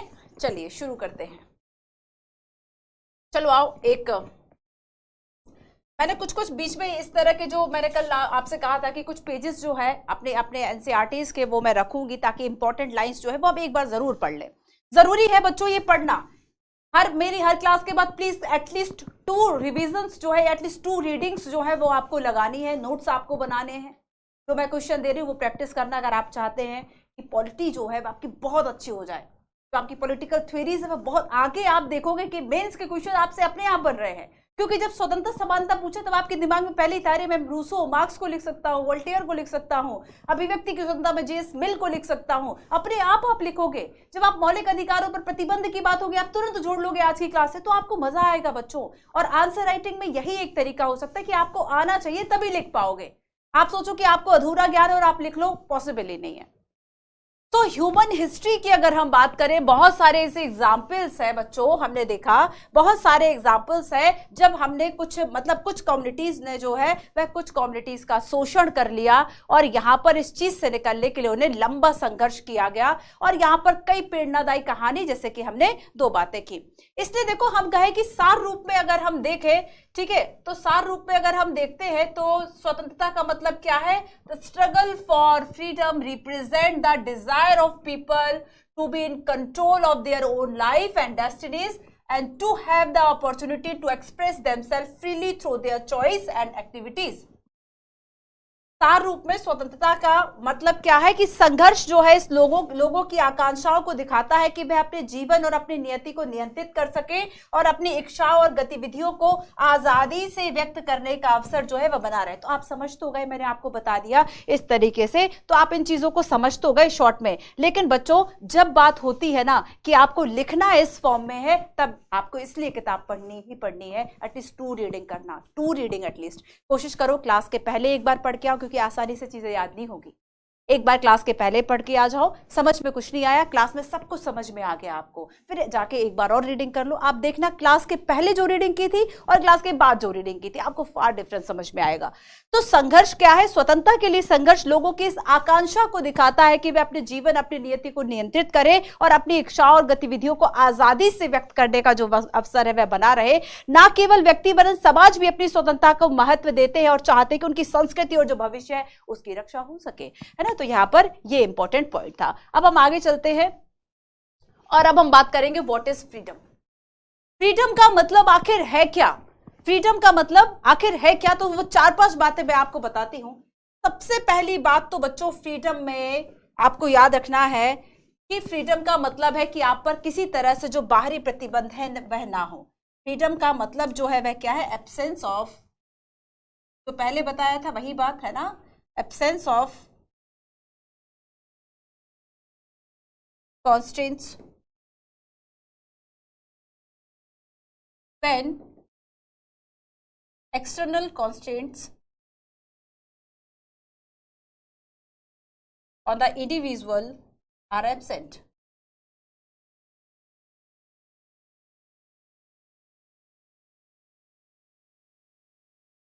जब व्यक्ति पर बाहरी प्रतिबंध ना हो, ना? जब किसी व्यक्ति पर, एक तो ये हो गया सीधा सा अर्थ यही है बाहरी प्रतिबंध ना हो, लेकिन ये उतना ही शॉर्ट है जितना कि लोकतंत्र की परिभाषा to the people for the people by the people, जितनी शॉर्ट वो परिभाषा है ना लोकतंत्र, उससे कहीं विस्तार है, बस ठीक उसी तरह से ये डेफिनेशन है। इसके अलावा देखो कि लोकतंत्र व्यक्ति पर किसी बाहरी प्रतिबंध का ना होना, इसको हम स्वतंत्रता कह सकते हैं। और व्यक्ति जो है वह इंडिपेंडेंट हो, किसी पर निर्भर ना हो, इंडिपेंडेंट हो, उसकी जो निर्भरता है वह ना हो। ध्यान रखना, निर्भरता का ना होना ही स्वतंत्रता है। अगर आप, अच्छा एक बात ये बताओ, मान लो आप अपने घर से पैसा लेके यूपीएससी की पढ़ाई कर रहे हो, ठीक है, सीधा से एग्जांपल जो आप सभी को समझ में आएगा, हो सकता है काफी सारे ऐसे बच्चे हो, आप कितने इंडिपेंडेंट है अपने डिसीजंस को लेकर। इकोनॉमी के अगर ये कहा जाता है लड़कियों के बारे में, अगर ये कहा जाता है गर्ल्स के बारे में, वुमेन्स के बारे में, कि जब तक वो अपना जो खर्च है या फिर कुछ सारी चीजें एक तरह से वो इकोनॉमिकली अगर इंडिपेंडेंट नहीं है, वो अपने लिए स्वतंत्रता की मांग नहीं कर सकती, क्योंकि आपकी जो स्वतंत्रता है अगर आपके बाकी चीजों से जुड़ रही है, आप क्या पहन रहे हो ये आपकी स्वतंत्रता है। लेकिन अगर कोई और पैसे दे रहा है तो वो आपसे यही कहेगा कि जाओ साड़ी लेकर आओ, ठीक है। तो यहां पर वो आपको अनुमति नहीं दे रहा है कि आप कुछ और भी ले सके, आप कुछ और भी पहन सके। ये ऐसी बात थी कि आपको समझ में जल्दी आ गया, ऐसा एग्जांपल था, ठीक है। तो यहां पर बच्चों की इंडिपेंडेंट का मतलब क्या है? क्या इंडिपेंडेंट होना, क्या केवल किसी पर आप निर्भर नहीं, तो क्या केवल यही केवल स्वतंत्रता है? ये एक पार्ट है ना। इसके अलावा देखो सेकंड क्या है बच्चों, कि आप ऑटोनोमस वे में अपने जो डिसीजन है वह ले पाए। ऑटोनोमस, हम इस तरह के जो संस्थाएं वह पढ़ते हैं ना, ऑटोनोमस है, स्टैट्यूटरी है, नॉन स्टैट्यूटरी है। ऑटोनोमस का मतलब क्या होता है? स्वायत्त तरीके से, ठीक है, बिना किसी दबाव के स्वायत्त है। स्वायत्त तरीके से जो है वह आप अपने डिसीजन ले पा रहे हैं, ये एक स्वतंत्रता का मतलब हो गया। इसके अलावा देखो, क्या केवल ये तीनों बातें पर्याप्त है? 1, 2 और 3 नहीं, चौथी बात भी है, वो है आप अपनी योग्यताओं का अपना विस्तार कर सकते। आपकी जो योग्यता है उसका विस्तार हो, आपको ऐसा एक जो माहौल है वह मिले, आपको एक ऐसा वातावरण मिले, ठीक है, expanding the ability, expanding the ability, है ना। आप जो है अपनी योग्यता का विस्तार कर सके, आप जो है वह फ्रीली खुद को एक्सप्रेस कर सके, आप जो है वह खुले तरीके से जो अभिव्यक्ति है वह आप कर सके, जो कहना चाहते हैं वह कह सके, जैसे जीना चाहते हैं वैसे जी सके, ये सारी चीजें आपकी स्वतंत्रता में आई। ये तो हमने एक अर्थ देख लिया। अब लेकिन इसके बाद लगता है एक प्रश्न चिन्ह, और वो प्रश्न चिन्ह है इस बात का कि क्या आप इस सोसाइटी में रहकर पूरी तरीके से स्वतंत्र है? हर वो व्यक्ति जो इस सोसाइटी में है, आप अपनी फैमिली में पूरी तरह से स्वतंत्र हो सकते हैं कि नहीं? ना मम्मी की सुननी, ना पापा, ना भाई बहन, तो फिर बात ही नहीं है, तो मम्मी पापा की नहीं सुननी। तो यहाँ पर बच्चों एक कथन आपको याद रखना है कि ऐसा, अगर हम ये कहते हैं कि जो मनुष्य है वह सामाजिक प्राणी है, सोशल एनिमल है, ठीक है, अगर हम ये कहें कि वह क्या है, सामाजिक जो है वह सामाजिक प्राणी है, तो हम पहले समाज है फिर प्राणी है। अगर वह समाज में है तभी, अगर मान लो हम आदिवासी या फिर जो पहले जिस तरह से हम रहते थे, आज से अगर हम याद करो, आज से हम चलते हैं 4500 वर्ष पूर्व, हड़प्पा सिविलाइजेशन नहीं, हम हड़प्पा सिविलाइजेशन और पहले की बात करते हैं। हम बात करेंगे कि जब आपका मध्य पाषाण काल का समय था, अगर हम हिस्ट्री में उस समय पे जाए, उस समय में लोग कैसे रह रहे थे, जहाँ समाज संगठित था, है ना। उस समय जो हम देखेंगे कि जब मेहरगढ़ में आपको बस्ती के साक्ष्य मिलते हैं, उसके पहले तक मनुष्य कैसा था, और जब वह भागता रहता था जानवरों के पीछे, उसके पास एक जगह रहने के लिए कोई इलाका नहीं था, कोई ठिकाना नहीं था, तब वो कैसे रहता था? भागता फिरता था अकेला अकेला। उसे नहीं पता रहता था कि पशु और मुझ में अंतर भी है, ठीक है, बस ये लगता था कि हाँ मैं ज्यादा योग्य हूं, मैं इसको मार सकता हूँ, है ना। तो उसने धीरे धीरे जो है कब्जा कर लिया सारी उस पर, तो मनुष्य बड़ा खतरनाक प्राणी हो गया। लेकिन यहाँ पर जब हम एक सामाजिक प्राणी की बात करते हैं, तो वो इस बात का सीधा सा आंसर ये है कि मनुष्य समाज में रह रहा है और वो बिल्कुल भी स्वतंत्र नहीं, ठीक है, वो स्वतंत्र पूरी तरीके से तो बिल्कुल नहीं है। चलो आओ हम थोड़ा सा पढ़ लेते हैं। What is freedom? Is absence of constants, ठीक है। Freedom is said to exist when external contents on the individual are absent. In this definition, an individual could be considered free if he and she is not subject to external control और देखो, तो इसमें क्या हुआ बच्चों कि कोई भी व्यक्ति है ना, महिला हो पुरुष हो, ही एंड शी, वो तभी स्वतंत्र है जब उन पर कोई एक्सटर्नल जो कंट्रोल है वह नहीं है। तो यहाँ पर absence of contents is only the one dimension on freedom. ये प्रतिबंधों का ना होना ये केवल एक डायमेंशन है, क्योंकि दूसरा डायमेंशन क्या है? Expanding the ability.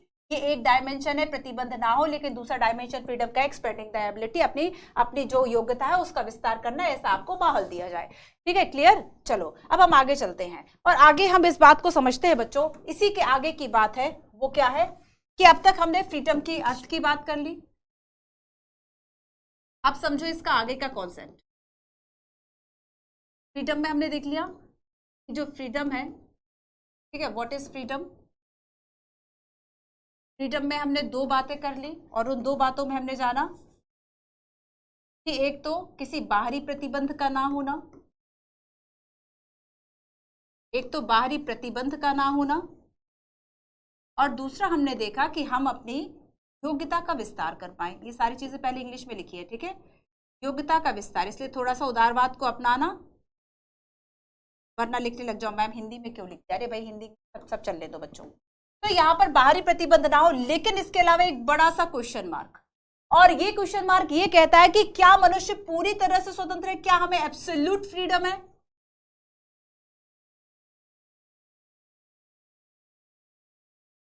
क्या जो मनुष्य है वह पूरी तरह से स्वतंत्र है? ये एक बड़ा प्रश्न चिन्ह है। अब देखो तो बच्चों यहां पर हम ये देखते हैं कि total absence of any kind of limit और रेस्ट्रिक्शंस, सो इसका आंसर होगा नो। इसका आंसर क्या होगा? नो, नो, है ना। तो यहां पर आपको याद रखना है कि बच्चों कि अगर हमें ये देखना है कि जो प्रतिबंध है वह समाज, व्यक्ति अगर हम सोसाइटी की बात करें, अगर हम किसी इंडिविजुअल की बात करें, किसी व्यक्ति की बात करें, ठीक है, इंडिविजुअल की बात करें, कम्युनिटी स्टेट की बात करें, स्टेट या कम्युनिटी की अगर हम बात करें, तो इन तीनों के बीच में जिस तरह का जो रिलेशन बनेगा एक दूसरे की स्वतंत्रता और बाकी चीजों को लेकर, इसको ही हम एग्जामिन करके ठीक तरीके से, इसको ही हम एग्जामिन करके जो रिस्ट्रिक्शंस है वह लगा सकते, इसको ही एग्जामिन करके जो रिस्ट्रिक्शंस है इसको हम इम्पोज कर सकते हैं, जो प्रतिबंध है। अब अगला प्रश्न उठता है कि प्रतिबंध अगर आपने लगा तो दिया है ना, प्रतिबंध आपने लगा तो दिया, लेकिन ये बताओ कि जो प्रतिबंध है वह न्यायोचित है या फिर आप कैसे भी प्रतिबंध लगा सकते हो। तो अगली बात इसमें ये उठती है कि इट इज जस्टिशिएबल और नॉट, इट इज जस्टिफाइड और नॉट, ये न्यायोचित है या नहीं, इस चीज को कैसे एग्जामिन करेंगे, है ना। तो एग्जामिन हमें करने के लिए हमने स्टेट, इंडिविजुअल एंड जो सोसाइटी है इसके बीच का जो रिलेशन है उसको देख लिया। तो फ्रीडम जो है वह एक पॉजिटिव डायमेंशन भी है, तो फ्रीडम है एक सकारात्मक अवधारणा है, पॉजिटिव डायमेंशन है, ठीक है, नेगेटिव भी है पॉजिटिव भी है। अब यही बात है कि हम अच्छा यहां से एक बात और जोड़ लो कि जब हम फंडामेंटल राइट्स की बात करते हैं, फंडामेंटल राइट्स जो है, फंडामेंटल राइट्स गवर्नमेंट के लिए नेगेटिव ऑब्लिगेशंस क्यों हैं, गवर्नमेंट के लिए ये नेगेटिव ऑब्लिगेशंस क्यों है बताओ, क्योंकि सरकार को कुछ ना करने का कहती हैं, so that's why fundamental right का जो नेचर है वह नेगेटिव है, डीपीएसपी का पॉजिटिव है क्योंकि डीपीएसपी में कुछ करने को कहा जाता है। तो जब आपको रोका जाए, देखो तो यहां पर दो बातें हैं बच्चों, एक तो प्रतिबंध ना हो, नेगेटिव बात की जा रही है ना, प्रतिबंध ना हो, तो ये एक तरह से नेगेटिव इसका एस्पेक्ट हो गया कि कुछ चीज नहीं है लेकिन कुछ चीज है, मतलब अपनी योग्यताओं का हम विस्तार कर पाते, तो वो एक पॉजिटिव डायमेंशन कि आपको कुछ करने के लिए कहा जा रहा है, आपको कुछ करने के लिए कहा जा रहा है, ठीक है। तो यहां पर ये फ्रीडम को लेकर कुछ कुछ आपके कॉन्सेप्ट हो गए। अब चलो जल्दी से मैं आपको इससे ही जुड़ा एक कॉन्सेप्ट बताती हूं ऐसे के लिए, ठीक है, इसी से जुड़ा हुआ है चूंकि, तो मैं आपको बता देती हूं, आपको याद रखना है इस चीज को। आई होप कि आप सभी इसको जरूर लिखेंगे ऐसे को, ठीक है, 500 वर्ड्स में लिख या 1000 में लिख ले, जैसी आपकी श्रद्धा, जितना लिख पाओ, और थोड़ा सा सर्च कर लेना, बाकी जो इससे जुड़ा हुआ कंटेंट है उसको जरूर सर्च करना, उसके बाद लिखना, ठीक है। इसी तरह के जो कॉन्सेप्ट है वह यूपीएससी अपने ऐसे में पूछ, ध्यान रखना, और इस तरह की बातें जो है वह पूछी गई है बच्चों इससे पहले भी। No can be free, no can be free only, one can be one can be free only in society, not outside।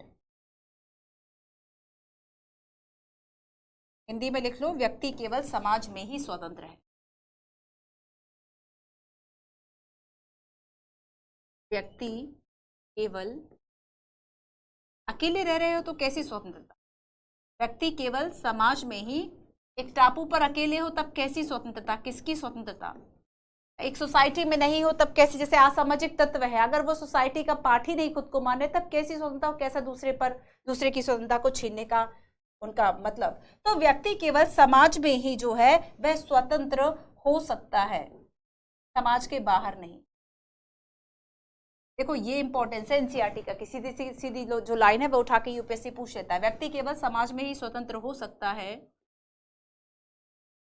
समाज के बाहर नहीं। लिखोगे इसको, जरूर लिखना है ना, कमेंट्स में लिखना बच्चों, और वहां से आपको पता है कि जैसे आज मैंने दिखाया है आपको, ठीक है, वैसे ही मैं ये भी आपको चेक करूंगी आप सभी का, देखते हैं कौन सबसे अच्छा लिखेगा। तो यहाँ पर ये फ्रीडम की थोड़ी सी बात हो गई।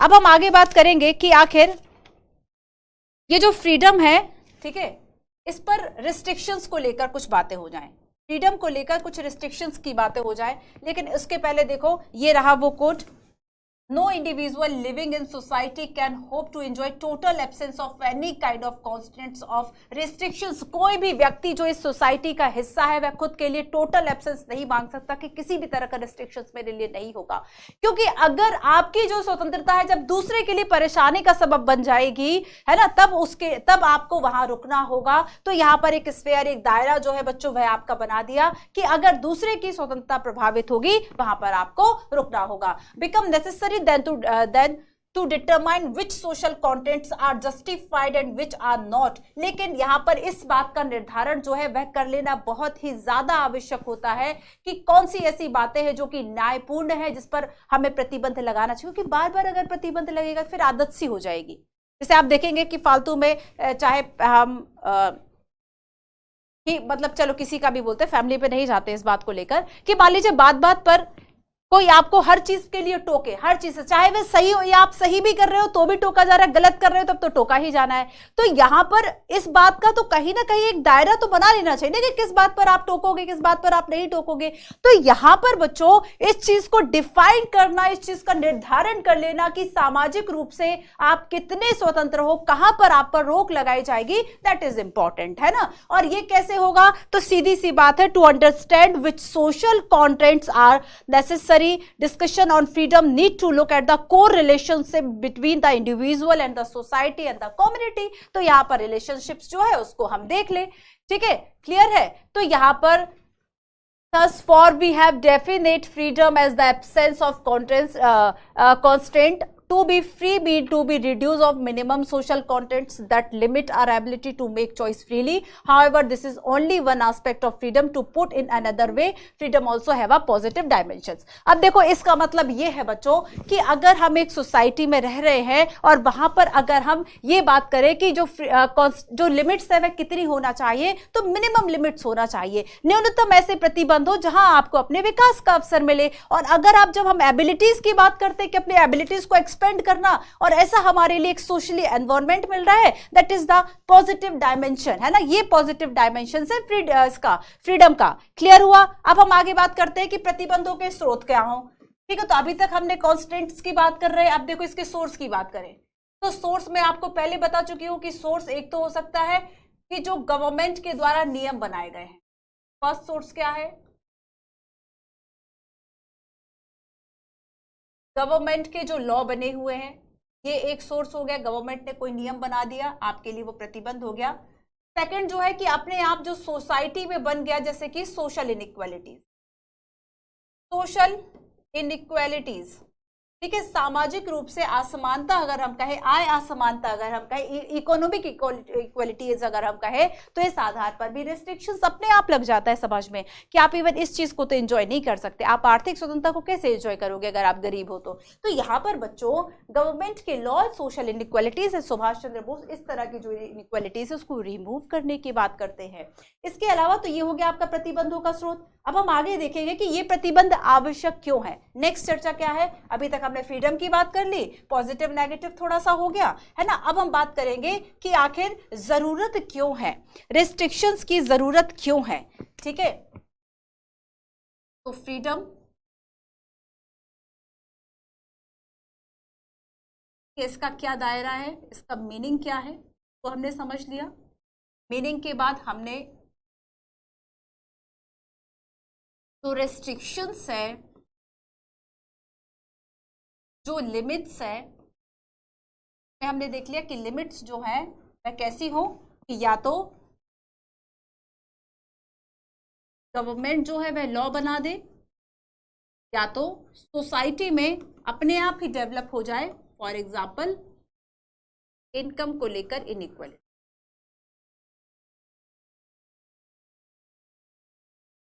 अब इसके आगे तीसरी बात है कि ये जो लिमिट्स है वह क्यों जरूरी है, प्रतिबंध क्यों आवश्यक है। आपकी स्वतंत्रता पर जो प्रतिबंध है, प्रतिबंध क्यों आवश्यक है। तो देखो बच्चों कि इसकी नीड क्या है।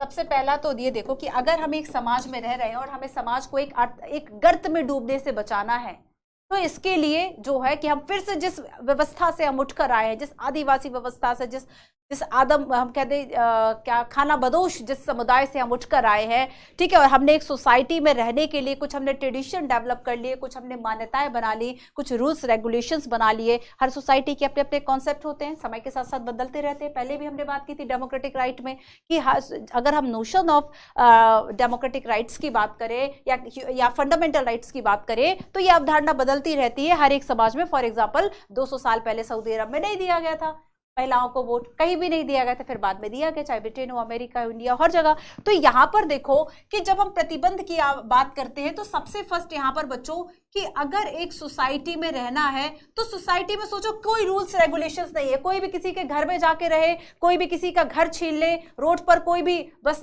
बीच में खड़ा हो जाए कि नहीं अब तो किसी को नहीं निकलने देना है, कोई किसी की अब आप देखो कि अगर आप महानगरों में जहां पर पार्किंग के लिए जगह की मारामारी होती है वहां पे आप पार्किंग को लेकर बहुत सारे झगड़े सुन सकते हैं।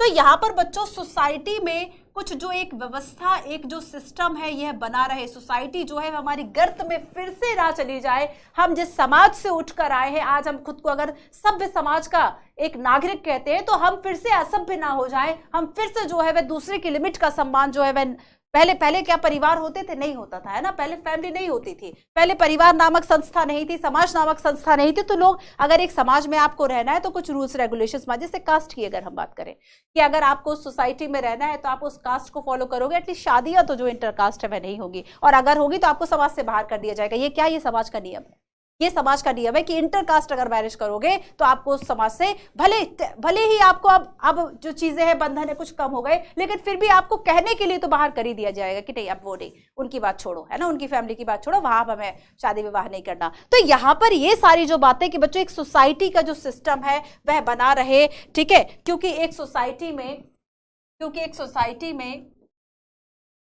अब फिर से चले जाओ लोकतंत्र और विविधता पे।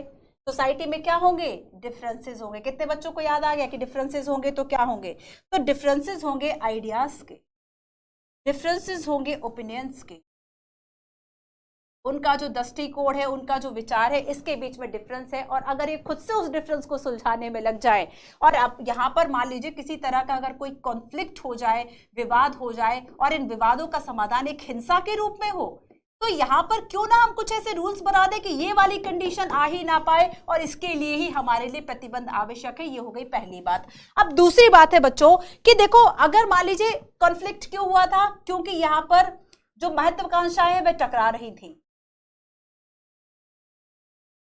ये वर्ड भी लिख लो, अच्छे वर्ड्स रहते हैं आपको आंसर राइटिंग के लिए। कॉन्फ्लिक्टिंग एम्बिशंस, जो महत्वाकांक्षाएं है वो टकरा रही थी और इसी वजह से बच्चों जो कॉन्फ्लिक्ट है वह हुआ। और हमें अगर इसी तरह के विवादों से बचना है तब हमें सोसाइटी में कुछ रूल्स रेगुलेशंस बना लिए जाए ताकि जो हमारे डिसएग्रीमेंट्स है, ठीक है, जो हमारे बीच के जो डिसएग्रीमेंट्स है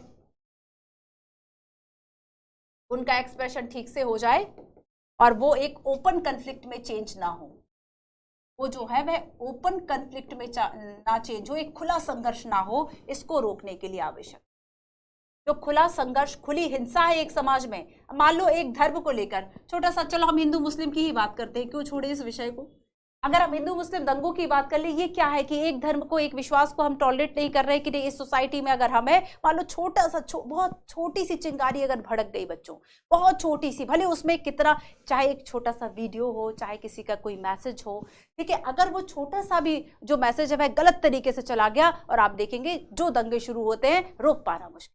तो यहाँ पर ये क्या है कि इस तरह के जो डिसएग्रीमेंट है उसके लिए पहले ही व्यवस्था कर लो ना, और यही व्यवस्थाएं हमारे संविधान ने कर रखी है, यही व्यवस्था हमारे संविधान में कर रखी है ना, कि आप जो है वह हेट स्पीच नहीं दोगे, आप किसी धर्म को लेकर कोई जो बातें हैं वह नहीं कहोगे, और भी बहुत सारी चीजें। तो यहाँ पर चाहे हम पार्किंग की बात कर ले, चाहे हम रोड पर टकराव की बात कर ले कि रोड पर आपस में दो गाड़ियां लड़ गई और ऐसे पूरा चक्का जाम चला 4 घंटे तक, तो क्या ये केवल लड़ने की स्वतंत्रता केवल उन दोनों की थी कि उन दोनों की वजह से जिन हजार लोगों को परेशानी उनकी भी अपनी एक वहां से निकल जाने की फ्रीडम थी, लेकिन उन दो की लड़ाई में बाकी जो फ्रीडम है उन सबकी रखी की रखी रह गई। तो यहाँ पर इस तरीके के जो संघर्ष है उसको बचाने के लिए जरूरत होती है कि कुछ हम प्रतिबंध जो है वह मान ले, हम मानेंगे सामने वाला भी मान लेगा, ठीक है। तो यहाँ पर बच्चों अब एक बात और सुनो कि जैसे कि मान लीजिए कोई झगड़ा हो जाता है ना, और वहां पे दूसरा, इसमें एक और पॉइंट लिख लो कि हमें जरूरत होती है कि हमें कोई प्रोटेक्ट, और हमें प्रोटेक्ट कौन करेगा? शक्तिमान? नहीं, गवर्नमेंट। तो यहाँ पर हमारे लिए प्रोटेक्शन के लिए, हमें सेव करने के लिए, ठीक है, हमारे लिए कुछ जो सेफ गार्ड है वह गवर्नमेंट लेकर आएगी। हम चाहते हैं कि ऐसी कोई अथॉरिटी हो जो हमें बचा ले इस तरह के संघर्षों से। आप नहीं पढ़ रहे किसी दंगे में, आप नहीं पढ़ रहे किसी विवाद में, लेकिन फिर भी अगर आप पर जो है वह किसी तरीके से आप असुरक्षा हो रहे हैं, आप इनसिक्योरिटी वाला फीलिंग आ रहा है, आप क्या सोचोगे? अब ऐसी एक सत्ता होनी चाहिए, कोई एक्सटर्नल कोई अथॉरिटी हो जो हमें इस चीज से बचाए। बस उसी लिए प्रतिबंधों की आवश्यकता हमें होती है एक समाज में। समझ में आया? इसी वजह से हमें समाज में एक प्रतिबंधों की जो आवश्यकता है वह होती है। ठीक है, क्लियर है? देखो, हालांकि कुछ प्रश्न और भी उठते हैं कि कौन सा जो रिस्ट्रिक्शन है वह औचित्यपूर्ण है, इंपॉर्टेंट है, नहीं है। ये सारी चीजें और भी ज्यादा विस्तार वाली है, उसे हम यहां नहीं देखना है। तो ये बात होगी। अब हम चलेंगे हानि सिद्धांत की तरफ। ठीक है, हार्म प्रिंसिपल, हानि सिद्धांत। सबसे पहले एक सिद्धांत को पढ़ लेते हैं। ये सिद्धांत कहता है, हानि सिद्धांत आपका जो है बच्चों, ये जॉन स्टुअर्ट मिल का सिद्धांत है, ऐसे ऑन लिबर्टी है, इसमें इन्होंने दिया। आओ पहले सिद्धांत को पढ़ते हैं। सिद्धांत यह है कि किसी के कार्य करने की जो स्वतंत्रता है, व्यक्तिगत या सामूहिक रूप से हस्तक्षेप करने का इकलौता लक्ष्य आत्मरक्षा है।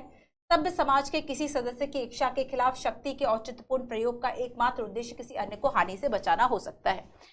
The sole end for which mankind are warranted individually or collectively, अच्छा ये तो क्या, interfering with the liberty of action, any other number is self-protection, that are only purpose for which power can be rightfully exercised over any member of civilized community against his will to prevent harm to other।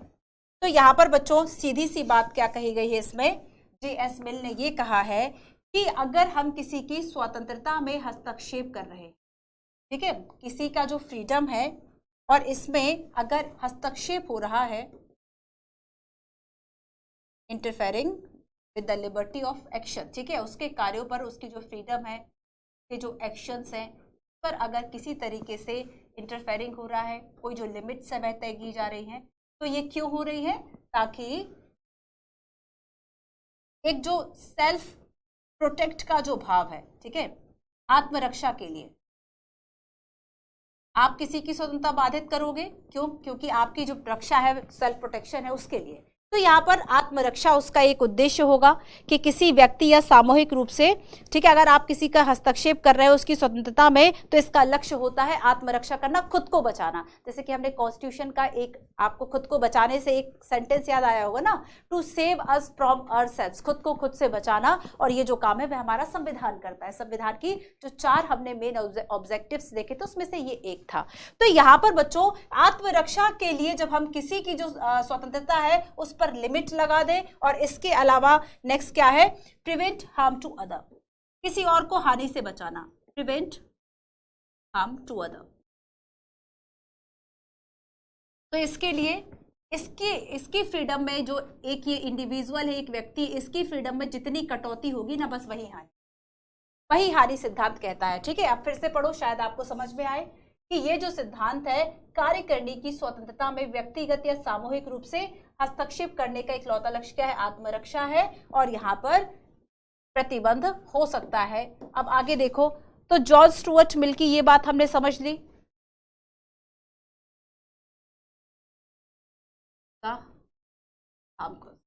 ठीक है, harm theory, और इसमें इन्होंने कहा कि किसी individual जो है, इसकी जो फ्रीडम है उस पर लिमिट सेट की जा सकती हैं। इसकी फ्रीडम पर जो लिमिट्स है वह सेट की जा सकती है ताकि सेल्फ प्रोटेक्शन का भाव हो। ठीक है, कोई खुद को बचाना चाहे, सेल्फ प्रोटेक्ट, एंड बाकियों को, है ना, बाकियों को जो हानि है वह ना हो, और इसी वजह से ये जो इंडिविजुअल है इस पर लिमिट्स लगाई जा सकती हैं। ये इनका हानि सिद्धांत है। अब देखो, इन्होंने कहा कि जो है बेसिकली वह 2 तरीके से ये हानि सिद्धांत इन्होंने डिफाइन करने की कोशिश की। एक जो तरीका है वह है कि कुछ ऐसे काम करना जो केवल आपसे संबंधित हो, दूसरा ऐसे काम जो कि दूसरों से संबंधित हो, self regarding and other regarding. इन्होंने क्या कहा कि दो हार्म थ्योरी जो है, यहां से बता, हार्म थ्योरी ये आपके दो कॉन्सेप्ट, कहा कि दो तरीके के जो काम है वह किए जा सकते हैं, इनका जो प्रभाव है वह दो अलग अलग तरीके से हो सकता है। सबसे पहले है सेल्फ रिगार्ड,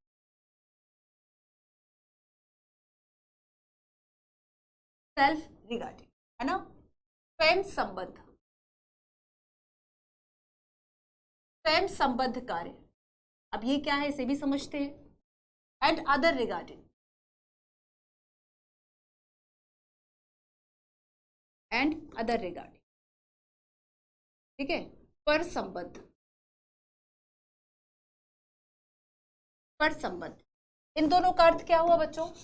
देखो, जब हम स्वयं संबद्ध की बात करते हैं, इसका मतलब ये हुआ कि इसका जो प्रभाव है, ऐसा काम जिसका प्रभाव किसी एक ही व्यक्ति पर हो, ठीक है। तो मान लो मेरा ये दायरा है और मैं कोई ऐसे कपड़े पहन रही हूं, ठीक है, या फिर मैं कोई ऐसा खाना खा रही हूं जिसका प्रभाव केवल मुझ तक है। मैं तेज गाने सुन रही हूं, तुमको इससे क्या, लेकिन तुम्हारी पढ़ाई इससे प्रभावित हो रही है, ये किस में आएगा? पर संबद्ध में आएगा। मैंने जो वेयर किया हुआ है, मैंने जो कपड़े पहन रखे हैं, वो मेरे अपने, केवल मुझे प्रभावित कर रहे हैं, ठीक है। मेरी जो थिंकिंग है, बाकी सारी चीजें, वो जब तक मुझे प्रभावित कर रही है तब तक वो मुझ तक है, लेकिन जैसे ही बस वही दूसरी वाली बात आ गई कि आपकी जो लाठी घुमाने की स्वतंत्रता है, ये इस गोले में अगर है तो ये यहां पर आ जाएगा, लेकिन जैसे ही किसी दूसरे को टच होने लगी तब वो पर संबद्ध कार्य कहलाएगा। इसका मतलब क्या है? ऐसे काम करना जिसका प्रभाव केवल आप तक सीमित हो, तब आप कह सकते हो कि ये मेरा अधिकार क्षेत्र है, ये मेरी बात है, तुम्हें इससे क्या, है ना, मेरी मर्जी, मैं चाहे कुछ भी करूं, मेरी मर्जी। लेकिन तेरी मर्जी कब नहीं चलेगी? जब आपका जो काम है वह दूसरे को प्रभावित कर रहा है। देखो, अब जैसे सानिया मिर्जा ने, आप देखेंगे कि एक बहुत बड़ा मुद्दा उठा टेनिस में, चूंकि इस्लाम में इस तरह की इजाजत नहीं थी कि महिलाएं इस तरीके से कपड़े पहने, और वहां पर सानिया मिर्जा का जो बार बार फतवा जारी होता है, ठीक है। तो ये फतवा का जारी होना क्या था? क्योंकि ये क्या उससे संबंधित काम था, या पूरी सोसाइटी में जो चीजें हैं वह हिल जाती, बाकी लड़कियों को भी लगता कि हम भी ये कर सकते हैं, हम भी खेल सकते हैं, हम भी इस तरह के कपड़े पहन सकते हैं। तो बार बार जो एलिमेंट बाकी सब है उस पर बार बार रिस्ट्रिक्शंस, बार बार फतवा जारी करना। तो यहाँ पर इस तरीके के काम कितने औचित्यपूर्ण हैं, ठीक है। इसके अलावा देखो बच्चों, अब कुछ बातें हम लिख लेते हैं, समझ आप गए। ऐसे काम जिसका प्रभाव केवल खुद तक हो, दूसरे तक ना जाए, वो स्वयं संबद्ध कार्य कहलाएंगे। और दूसरी बात है अदर रिगार्डिंग, मतलब पर संबद्ध कार्य, मतलब जिसका प्रभाव किसी दूसरे पर भी पड़ जाए। फॉर एग्जाम्पल, जब 10th क्लास के बच्चों के एग्जाम होंगे, 12th क्लास के बच्चों के एग्जाम होंगे, तो यहाँ पर कोर्ट और पुलिस जो है वह एक ऑर्डर जारी कर देगा कि 10 बजे के बाद जो है वह लाउड स्पीकर नहीं चलाओगे, बच्चों के एग्जाम में। ये क्या था कि आप लाउड स्पीकर अपने लिए सुन रहे थे, बट दूसरों को भी तो उससे परेशानी हो रही ना। अब देखो, हार्म थ्योरी किससे जुड़ेगी? हार्म थ्योरी किससे जुड़ेगी? क्या इससे या फिर इससे? डेफिनेटली सेकंड वाले से, कि अगर दूसरे से संबंधित है वह काम और दूसरे को प्रभावित कर रहा है, तब आपको रोका जाएगा, यही आपकी हार्म थ्योरी कहलाएगी, वो यहां पर आएगा, ठीक है। तो सेल्फ रिगार्डिंग में कुछ पॉइंट्स लिख लो। कंसिक्वेंसेस, ऐसे काम जिसके जो कंसिक्वेंसेस है ओनली फॉर द इंडिविजुअल्स हो, इसका जो प्रभाव है किसी एक व्यक्ति पर हो, ठीक है। ये प्रभाव केवल व्यक्त करने वाले व्यक्ति पर, इस काम का प्रभाव केवल करने वाले व्यक्ति पर पड़े, तो ये हो गया सेल्फ रिगार्डिंग, है ना। मेरी मर्जी याद रखना, it does not affect you, ये जो काम है ये आपको प्रभावित नहीं करेगा। It does not affect you, जो काम आपको प्रभावित नहीं कर रहा है वहां पे क्या कह रहे हो? मेरी मर्जी। तो ये जो मेरी मर्जी शब्द है, इससे याद रख लेना कि ये ऐसे काम होंगे जो आप तक सीमित है, इसका प्रभाव आप तक सीमित है। लेकिन इस वाले केस में आप नहीं कहोगे कि मेरी मर्जी, क्यों? अदर रिगार्डिंग में जो इसके प्रभाव है, जो इसके कंसिक्वेंसेस हैं, ये दूसरों पर भी पड़ेंगे, है ना, जिसका प्रभाव दूसरे पर भी पड़े, जिसका प्रभाव दूसरे पर हो, ठीक है। और यहाँ पर क्या कहेंगे, यहाँ तो हम कह रहे थे it does not affect you, ये बात तुम्हें इससे क्या मतलब, मैं क्या खा रही हूँ, मैं कैसे बैठी हूँ, मैं कैसे सो रही हूँ, तुम्हें इस चीज से कोई मतलब नहीं है ना, मेरी मर्जी। लेकिन आगे देखो, इसका प्रभाव दूसरे पर पड़ रहा है, तो यहाँ पर आप क्या कहोगे, यहाँ पर ये हो सकता है कि तुम्हारी जो गतिविधियां हैं ये मुझे नुकसान पहुंचा रही हैं, ये हानि सिद्धांत है। तुम्हारी जो गतिविधियां हैं, इफ योर एक्शंस, अगर तुम्हारी जो गतिविधियां हैं, इफ योर एक्शंस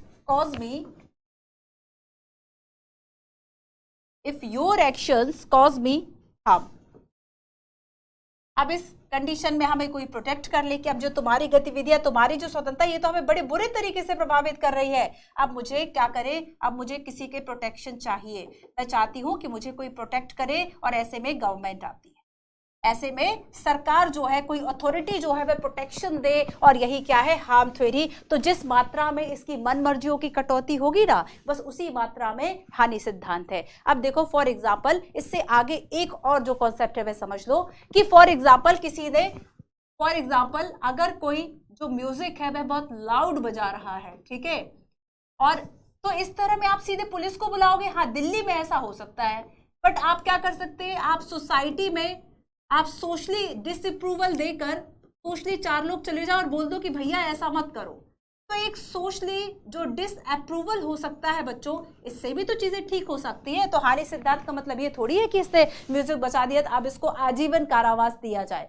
किसी ने चोरी की है, बहुत छोटी सी चोरी थी, और उसको आजीवन कारावास दिया जाए। तो यहाँ पर सजा का प्रावधान क्या कहता है, जब हम आगे कभी न्याय की बात करेंगे, हम सजा दंड की बात करेंगे, तब हम ये देखेंगे कि जिसने जितनी मात्रा में अपराध किया है उसको उतनी ही मात्रा में जो दंड है वह दिया जाना चाहिए। फॉर एग्जाम्पल, अगर किसी ने मर्डर किया तो उसको आप एक थप्पड़ मार के या केवल एक थोड़ा सा डांट के नहीं छोड़ दो कि अरे इस बार कर दिया, आगे से मत करना, ठीक है। इस तरह के जो क्राइम है उसके लिए आपको आजीवन बंदी बनाया जा सकता है। लेकिन अगर आपने केवल म्यूजिक जो है वह लाउड कर दिया, तो आप सामाजिक रूप से आप उसको ये कह दो, सामाजिक रूप से डिसएग्री हो जाओ, डिसअप्रूवल दे दो कि नहीं भाई ये सही नहीं है, कोई नहीं बजाएगा, तुम भी मत करो, ठीक है। तो यहां पर इस तरीके से समझा बुझा के चीजों को सुलझाया जा सकता है। तो यहाँ पे हानि सिद्धांत ये कहता है कि जितनी मात्रा में आवश्यकता हो हानि की उतनी, अब ये नहीं कि आपने इसको सोसाइटी से ही उठा के बाहर फेंक दिया कि नहीं अब ये जो है अब इस नगर में नहीं आएगा, इस सिटी में नहीं आएगा, इस देश में नहीं आएगा, क्योंकि इसने यहाँ पर तो इस तरह के तालिबानी कानून नहीं चलेंगे।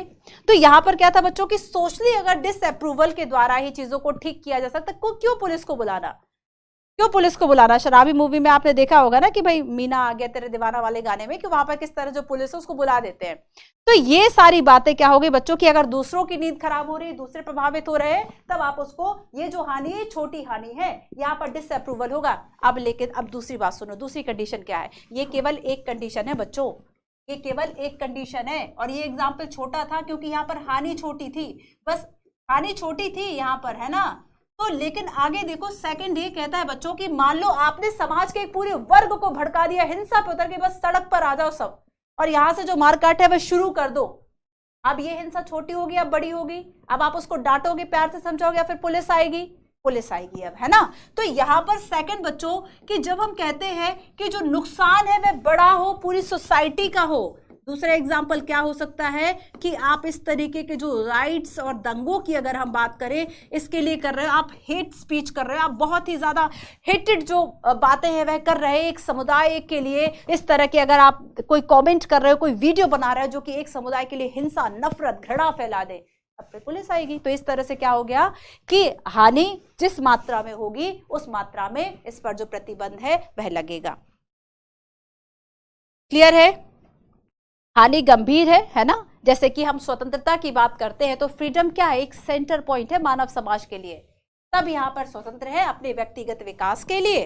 तो यहाँ पर हमने दोनों बातें देख ली कि सोशली डिसअप्रूवल से जो काम हो जाए वहां पे पुलिस नहीं चाहिए, लेकिन अगर मान लो कोई सीरियस हार्म है तो फिर उसके लिए पुलिस चाहिए ही चाहिए, है ना। तो न्याय उचित सीमाओं के लिए औचित्यपूर्ण प्रतिबंध होना चाहिए, न्यायपूर्ण सीमाओं के लिए ध्यान रखना, जो सीमाएं जो कि न्यायपूर्ण हो और औचित्यपूर्ण प्रतिबंध हो। और दैट्स व्हाई हमारे कॉन्स्टिट्यूशन में एक वर्ड लिखा है कि हम अपने जो फंडामेंटल राइट्स है उस पर रीजनेबल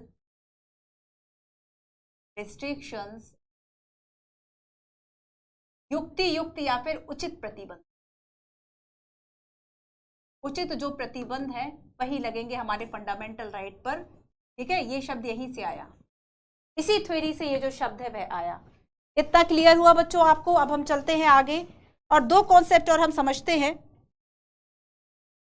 दो कॉन्सेप्ट और हम समझते हैं। ठीक है, एक तो है आपका सकारात्मक और नकारात्मक और अभिव्यक्ति, बस छोटा सा कॉन्सेप्ट है, हो गया हमारा ये जो चैप्टर है।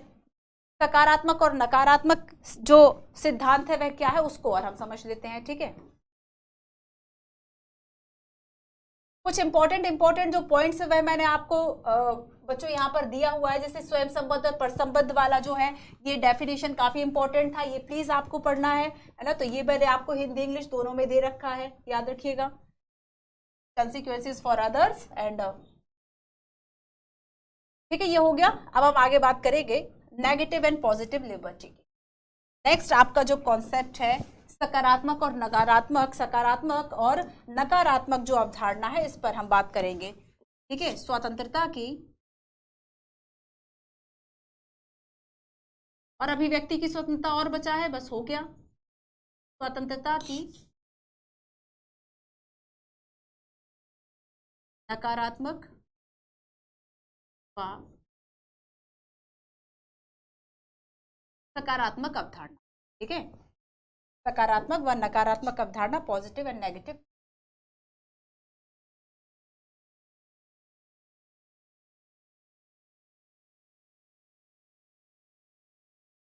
पॉजिटिव एंड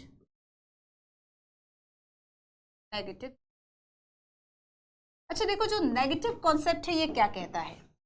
नेगेटिव कॉन्सेप्ट कहता है मेरा ये जो रूम है ना बच्चों, ठीक है, एक छोटा सा एरिया हम कह दें, फॉर एग्जाम्पल रूम, एक छोटा सा क्षेत्र बना देना, बहुत ही स्मॉल एरिया, और ये एरिया वो है कि मैं क्या खाऊं क्या पहनूं मेरी मर्जी वाला क्षेत्र है, ये ध्यान रखना। ये मेरी मर्जी वाला एरिया है कि जहां पे मैं कुछ करूं आप पर प्रभाव नहीं है ना, मेरी मर्जी। तो ये ऐसा क्षेत्र है जो कि गवर्नमेंट के लिए डू नॉट क्रॉस की लाइन खींचता है, या सोसाइटी के लिए डू नॉट क्रॉस की लाइन खींचता है, अनुलंघनीय है, इनवॉयलेबल है। ठीक है, इनवॉयलेबल है, अनुलंघनीय क्षेत्र। कुछ कुछ शब्द आप परिचय, अनुलंघनीय मतलब जिसका उल्लंघन ना किया जाए, आप डू नॉट क्रॉस नहीं कर सकते। तो यहाँ पर क्या किया, एक छोटा सा क्षेत्र बना लिया, और ये व्यक्ति की एक गरिमा का क्षेत्र है कि मैं, मेरी जो पर्सनल चीजें हैं वो तुम तक ना आए, तो मेरी डिग्निटी का ये एरिया हो गया। अब आपकी जो डिग्निटी का एरिया है बच्चों, यहाँ पर कोई नहीं आ सकता। ठीक है, और ये क्षेत्र जो है इसी को हम नेगेटिव कॉन्सेप्ट कहेंगे कि अपने लिए एक ऐसा छोटा क्षेत्र बना लेना जो आपकी गरिमा के लिए, आपके विकास के लिए जरूरी है, और यहाँ पर कोई एक्सटर्नल जो अथॉरिटी है वह इसमें इंटरफेयर ना कर पाए। ठीक है, कोई जो एक्सटर्नल अथॉरिटी है वह इस पे इंटरफेयर ना कर पाए, ये एक नेगेटिव कॉन्सेप्ट हो गया। Which area which no external, कुछ शब्द लिखना जरूरी होता है ताकि याद रहे, समझ तो भले गए हो। एक्सटर्नल अथॉरिटी को भी एक्सटर्नल अथॉरिटी नहीं है, can interface and can interface, है ना, हस्तक्षेप करने की, कैन इंटरफेयर। तो यहाँ पर ये जो एरिया है ह्यूमन डिग्निटी का एरिया, आपकी जहाँ पे गरिमा सुरक्षित रहे, और आवश्यक है आपकी गरिमा के लिए कि जैसे आप अपनी बहुत ज़्यादा पर्सनल डिटेल्स किसी को ना दें ना, आप क्या करने वाले हैं, क्या आपके उद्देश्य, कुछ चीज़ें किसी को ना बताएं, आप क्या कर रहे हैं इससे किसी को कोई मतलब ना हो, थोड़ा सा एक पर्सनल हो जाए, बस वही आपकी डिग्निटी का एरिया हो गया। तो ये छोटा जो क्षेत्र है इसे नेगेटिव कॉन्सेप्ट कहेंगे। इसमें इंडिविजुअल जो है वह एक्सप्रेस कर सकता है खुद को। ठीक है, तो ये हमारा एक्सप्रेस का एरिया हो गया, ये हमारे एक्सप्रेशन का एरिया हो गया, ही दोनों के लिए, herself and himself, herself and himself, जहां वह खुद को खुलकर अभिव्यक्त कर सके, ये हो गया आपका एरिया। फॉर एग्जाम्पल इसमें हम क्लॉथ्स की बात कर ले। अब सेकंड जो आपका कॉन्सेप्ट है ये पॉजिटिव है। तो सकारात्मक अवधारणा क्या कहती है? सकारात्मक जो अवधारणा है बच्चों, ये ऐसी कंडीशन देती है, ये ऐसी कंडीशन, देखो यहाँ पे एक बहुत छोटे एरिया की बात हो रही है, ये छोटा एरिया जब तक इसके अंदर वाली बात होगी ना तब तक ये होगा नेगेटिव, और जैसे ही इसके बाहर वाले एरिया की बात होगी वो आपका पॉजिटिव कॉन्सेप्ट है। तो पॉजिटिव कॉन्सेप्ट का मतलब है रिलेशन बिटवीन इंडिविजुअल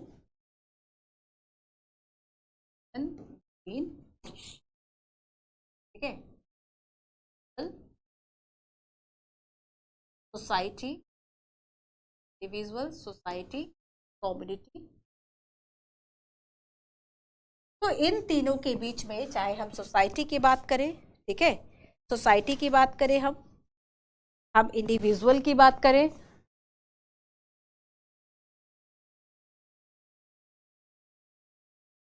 इंडिविजुअल व्यक्तिगत रूप से, ठीक है, इंडिविजुअल, सोसाइटी, तो इनके बीच का जो एक रिलेशनशिप है ना बच्चों, इनके बीच का एक रिलेशनशिप है, ये देख के एक इस तरह का एनवायरनमेंट तैयार करना जहां व्यक्ति खुद का विकास कर सके। अब ध्यान रखना ये नकारात्मक इसलिए क्योंकि यहाँ पर हम बचाव कर रहे हैं। ठीक वही बात है कि आप डिफेंड कर रहे हैं खुद को या फिर आप सामने वाले पर हमला कर रहे हैं। खुद को एक तो बचा रहा, तो ये बचाने वाली कंडीशन है, सो हम इसको नेगेटिव कह दिया। अब दूसरी बात है कि जब आप खुद को एक्सपेंड करना चाहते हैं, जब आपको ऐसा एक एनवायरनमेंट मिले, एक, और ये एनवायरनमेंट किससे कैसे डिसाइड हो, ऐसी कंडीशंस आपको दिया जाए, है ना, और वो कंडीशंस कैसे डेवलप होगी, इंडिविजुअल, सोसाइटी एंड कम्युनिटी, इनके बीच के जो रिलेशन है उसको देखकर, तो यहाँ पर एक हम अपना डेवलपमेंट कर पाए। ठीक है, हम जो है वह अपना डेवलपमेंट कर पाए, एबिलिटी, जो ऐसी योग्यता है ना, अपनी योग्यता को विस्तार हम कर पाए, यहाँ पे ये सेकंड आएगा। अब यहाँ पर एक बहुत ही अच्छा कोट है, इसके लास्ट में आपको याद रखना है। ये कोट कहता है कि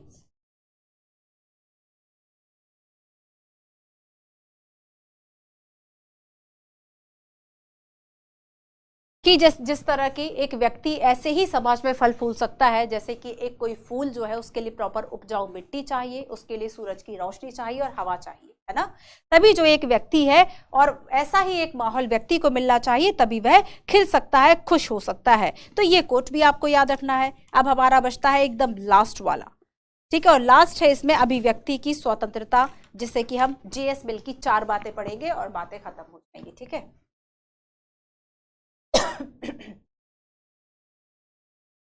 देखो लास्ट में ये वाला कोट है, the individual is like a flower, है ना, एक व्यक्ति जो है वह फ्लावर की तरह है। एक मिनट बच्चों,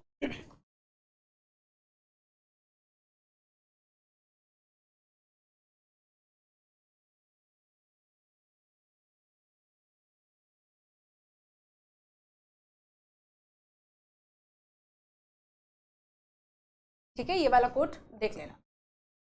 चलिए अब हम नेक्स्ट देखते हैं, अभिव्यक्ति की बात करते हैं, फ्रीडम ऑफ एक्सप्रेशन। हमारे यहाँ किसमें शामिल है, राइट टू फ्रीडम में, है ना।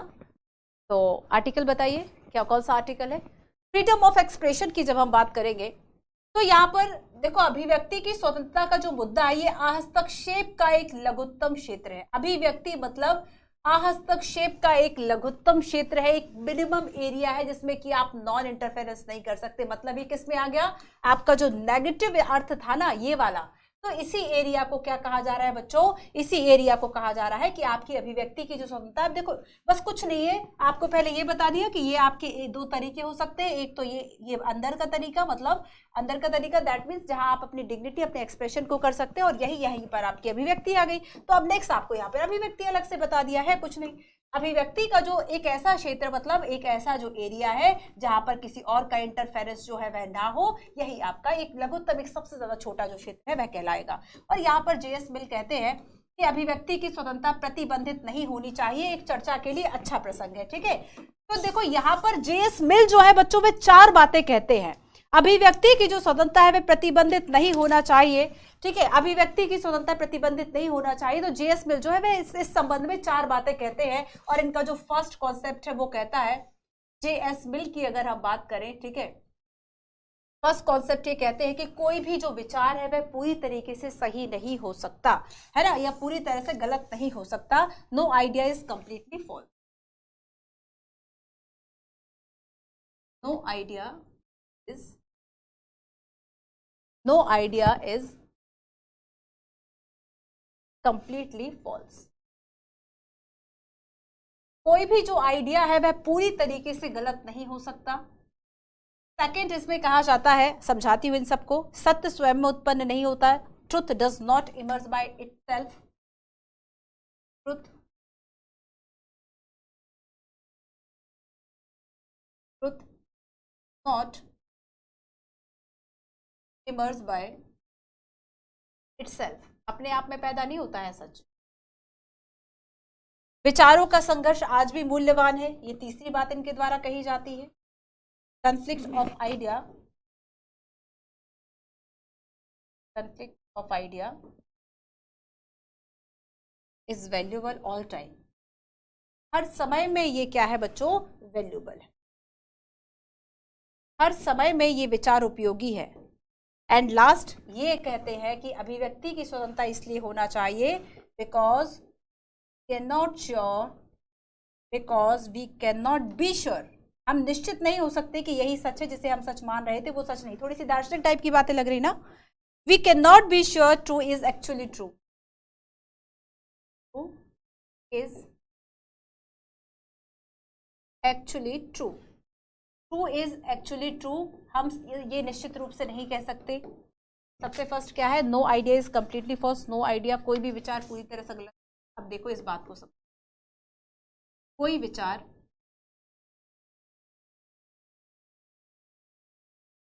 पूरी तरह से गलत नहीं। और अगर हमने ये पहली बात क्या कहती है, कोई भी विचार जो है वह पूरी तरह से गलत नहीं है। और अगर हमने क्या किया बच्चों, अगर हमने उस बात पर, कहते हैं ना बात तो करो तभी तो चीजें समझ में आएंगी, जब तक बताओगे नहीं तब तक कैसे समझ में आएगा। तो यहाँ पर ये जो बात है वो क्या कह रही बच्चों, कि हो सकता है कि हमें जो बात गलत लग रही है उसमें से कुछ सच निकल कर आए, क्योंकि पूर्णतः सत्य तो कुछ भी नहीं हो सकता कि एक बात जो कही गई वह एकदम अक्षरता, एकदम वर्ड बाय वर्ड जो है वह ट्रुथ हो।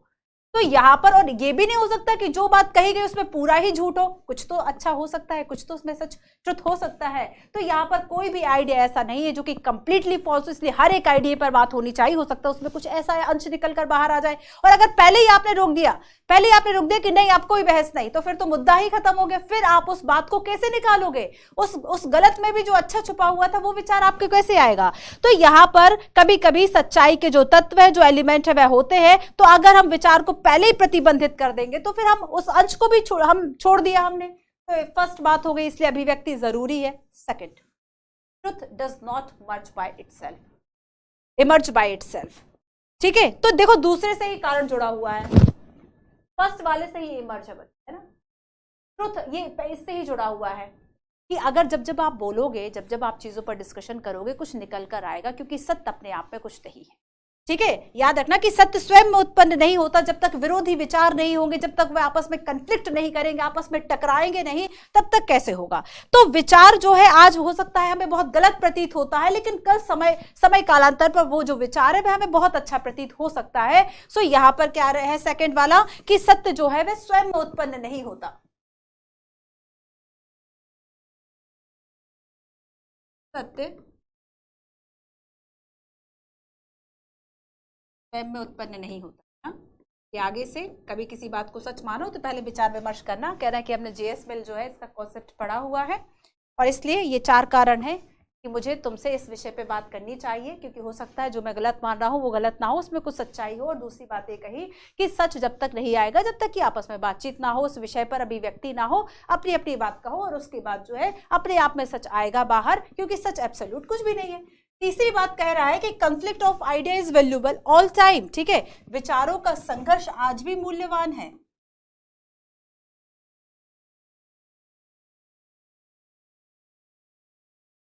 विचारों का संघर्ष आज भी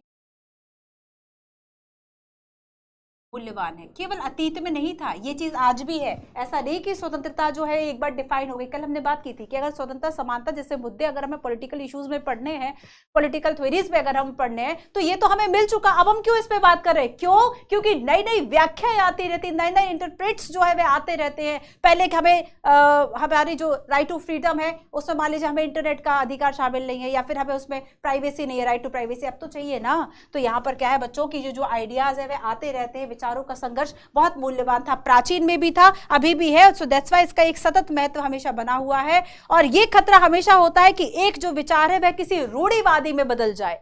इस बात का हमेशा खतरा है कि आज जो अच्छी चीज है वह कल एक स्टीरियोटाइपिंग में चेंज हो जाए और चीजें कभी ठीक ना हो पाए। So that's why expression important है।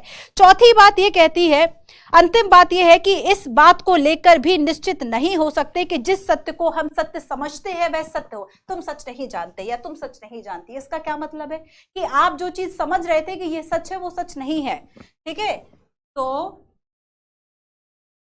सत्य भी निश्चित नहीं है। सत्य निश्चित नहीं है, जिस बात को आप सच कह रहे थे वो सच हो ये बात तो जरूरी नहीं है ना। और इसी वजह से अभिव्यक्ति होनी ही चाहिए, क्योंकि एक विचार किसी समय पूरे समाज ने जिसे गलत समझा या दबाया, बाद में वो अच्छा पाया गया, बाद में वो सच पाया गया। तो कुछ समाज ऐसे विचारों का दमन करते हैं जो आज उनके लिए स्वीकार्य नहीं है, लेकिन समय कालांतर में वो जो आइडियोलॉजीज है, वो जो विचार है, वह उनके लिए बहुत अच्छे साबित हो सकते हैं। तो जेएस मिल यही कहते हैं कि आपको जो है वह इन 4 कारणों से जो अभिव्यक्ति जो है, ठीक है, अभिव्यक्ति की जो स्वतंत्रता है की रक्षा करनी चाहिए, क्योंकि ये 4 कारण है। आई बात समझ में? अब अंतिम बात हम कहते हैं वोल्टेयर की, और वोल्टेयर क्या कहते हैं? वोल्टेयर कहते हैं कि मैं तुम्हारे कहने का जो विचार है उसकी रक्षा करूंगा, है ना, मैं तुम्हारे कहने के अधिकार की रक्षा करूंगा। वोल्टेयर का भी यही लिख लेते हैं, इंपॉर्टेंट है, चूंकि बच्चों छोड़ नहीं सकते, आपको आंसर राइटिंग में, मेंस आंसर राइटिंग में, ऐसे आंसर राइटिंग में काफी काम आएगा। तो यहाँ पर जो वोल्टेयर है,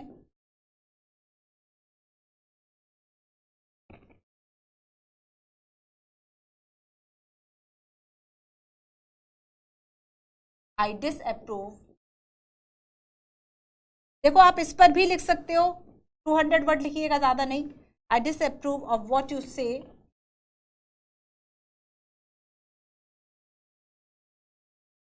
but I will defend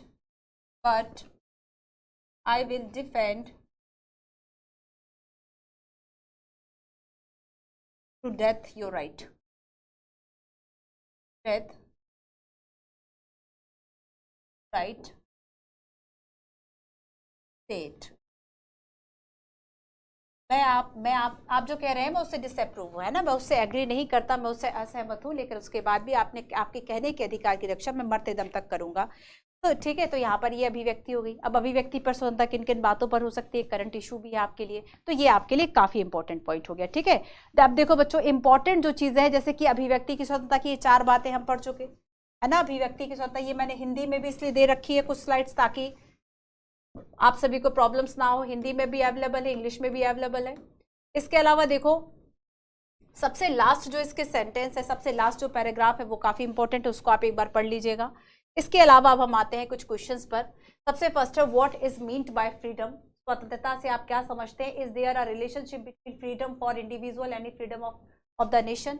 ठीक है, तो पहला क्वेश्चन आपसे क्या कहता है कि क्या व्यक्ति के लिए स्वतंत्रता और राष्ट्र के लिए स्वतंत्रता में कोई संबंध है? हाँ भाई, होना तो चाहिए। मान लीजिए एक व्यक्ति के लिए तो स्वतंत्रता है कि वो से जितने भी इंटरनल इश्यूज हैं, जैसे भी मान लीजिए उसको कोई ऐसी न्यूज पता है जिससे कि हमारी एकता अखंडता प्रभावित होती है, तो वो अपनी अभिव्यक्ति की आजादी के नाम पर क्या उस बात को कह के राष्ट्र को खतरे में डाल दे?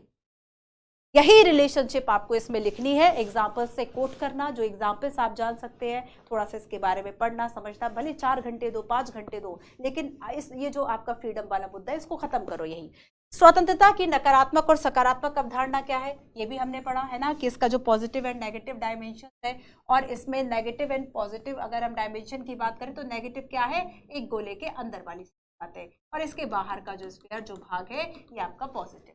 What is mean by social constant? सामाजिक अगर हम प्रतिबंधों की बात करें, और क्यों ये जरूरी है हमारी आजादी को स्वतंत्र रखने की, क्योंकि एक पूरे समाज में ना कुछ आजादी अगर आपको मिली है तो वह सामने वाले को भी मिली है। एक व्यक्ति अपनी आजादी के नाम पर दूसरे की स्वतंत्रता का हनन ना करे, इसके लिए कुछ रूल्स बनाए गए हैं, और रूल्स केवल सोसाइटी में फॉलो किए जा रहे हैं। अगर आप किसी ऐसी जगह पर है जहाँ केवल एक ही व्यक्ति है, तब वहां पर इस फ्रीडम का कोई मतलब नहीं। इसके अलावा अगर आप असामाजिक तत्व हो रहे हैं, तब भी आपके लिए उस फ्रीडम की डेफिनेशन का, इस तरह के कंटेंट्स का कोई मतलब नहीं। ये सारी बातें लिखो। What is the role of the state in upholding freedom of its citizens? है ना, बनाए रखने में इसको, स्वतंत्रता को, नागरिकों की स्वतंत्रता बनाए रखने में राज्य की क्या भूमिका? आप देखो कि किस तरह के जो लॉज हैं वह बनाए जाते हैं ताकि हमारी फ्रीडम एंड बाकी सब चीजों को बचा सके। और लास्ट है अभिव्यक्ति की स्वतंत्रता का क्या अर्थ है, और यहाँ पर एग्जाम्पल्स कोट करना करंट अफेयर के।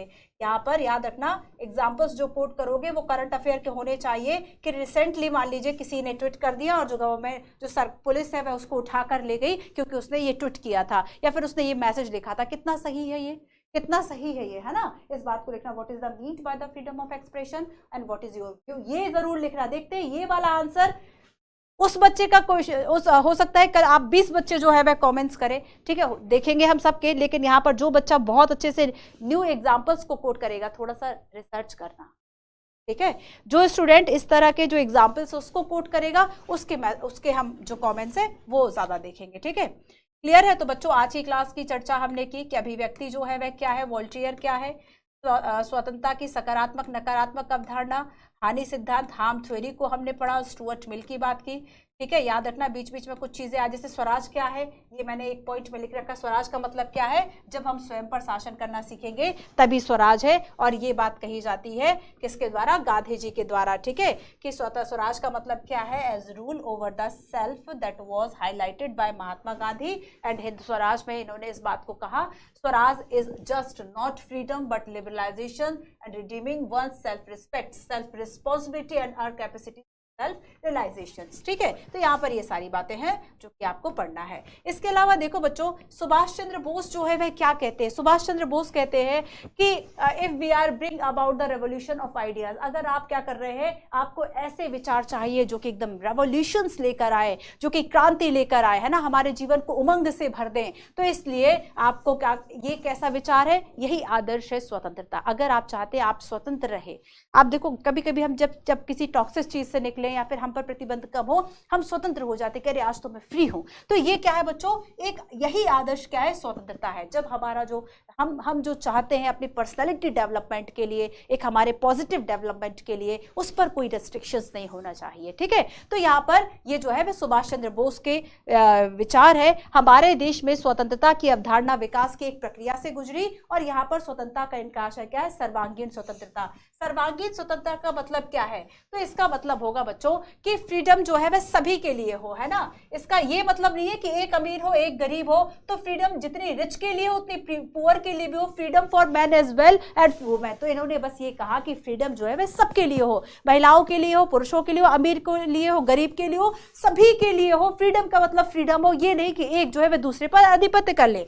अगर वुमेन्स को जो है वह सब्जेक्शन का, वो रिस्ट्रिक्शंस का सब्जेक्ट समझा जाता है कि महिलाओं को प्रतिबंध लगाओ, ठीक है, महिलाओं पर प्रतिबंध लगाओ, उन्हें पढ़ने ना दो, या फिर उन्हें आप आगे ना आने दें, या फिर आप रिच एंड पुअर की बात करें कि आप लो स्टेटस है या लो कम्युनिटीज आप उसे आगे नहीं बढ़ने दे रहे, तो ये स्वतंत्रता हुई क्या एक सोसाइटी में। तो यहाँ पर इसके लिए सुभाष चंद्र बोस की जो स्वतंत्रता है, अब देखो जैसे कभी स्वतंत्रता के बारे में लिखो, आप एस.सी. बोस के जो एक कथन है वह लिख सकते हैं। आप समावेशी विकास की बात करें तब आप इस चीज को यूज कर सकते हैं कि सुभाष चंद्र बोस ने कहा कि सभी के विकास के लिए सभी को स्वतंत्र होना जरूरी है, चाहे वह गरीब हो, अमीर हो, महिला हो, पुरुष हो। इसी तरह की बातें आप ज्यादा पढ़ोगे ना, ज्यादा अपने आप में होगे बच्चों। ठीक है, क्लियर है? चलो अब आगे चलते हैं।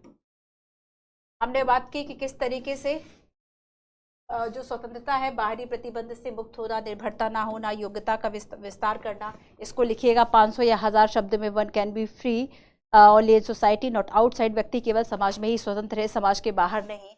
ठीक है, आप इसमें वो वाला कोट भी लिख सकते हैं कि व्यक्ति पैदा स्वतंत्र हुआ है लेकिन फिर वो जंजीरों में जकड़ा जाता है। और ये पूरे हाइलाइट्स है हमारे आज की क्लास के। क्लियर है? समझ में आया फ्रीडम?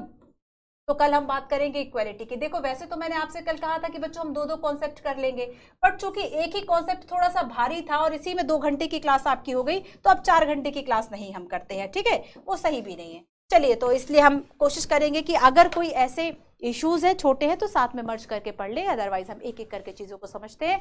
परेशान बिल्कुल नहीं होना। अगर ऐसा लगेगा कि पीटी के पहले, इतनी बात मैंने कल भी आपसे प्रॉमिस किया था, आज फिर कर रही हूं, कि अगर ऐसा लगे कि पीटी के पहले आपके एनसीईआरटी सारे कंप्लीट नहीं हो पा रहे हैं, तो फिर हम इसकी जो है एक दिन में 2 सब्जेक्ट चलाएंगे। बट डेफिनेटली आपका बुनियाद बैच के अंदर ये मेरा प्रॉमिस है कि आपको अप्रैल तक जो है वह सारे सब्जेक्ट कवर कर दूंगी। ठीक है, अप्रैल तक, मतलब आपके जो 4 मेजर सब्जेक्ट है, इकोनॉमी को भी हम बहुत कम कंसीडर करेंगे। इकोनॉमी के एनसीईआरटी में आप देखेंगे कि उतना ज्यादा पढ़ने को नहीं है, बट उतना ज्यादा नहीं है ना, जितना as comparison polity, history and geography की बात करेंगे। तो पॉलिटी, हिस्ट्री, ज्योग्राफी अगर आपके अच्छे से कवर हो गए, 3 ऐसे सब्जेक्ट है जिस पर कि अगर आपने अच्छा अपना जो एक फाउंडेशन है वह बिल्ड कर लिया, आपके काफी सारे क्वेश्चन सॉल्व हो जाएंगे। एक बड़ा पोर्शन होता है ये जीएस का।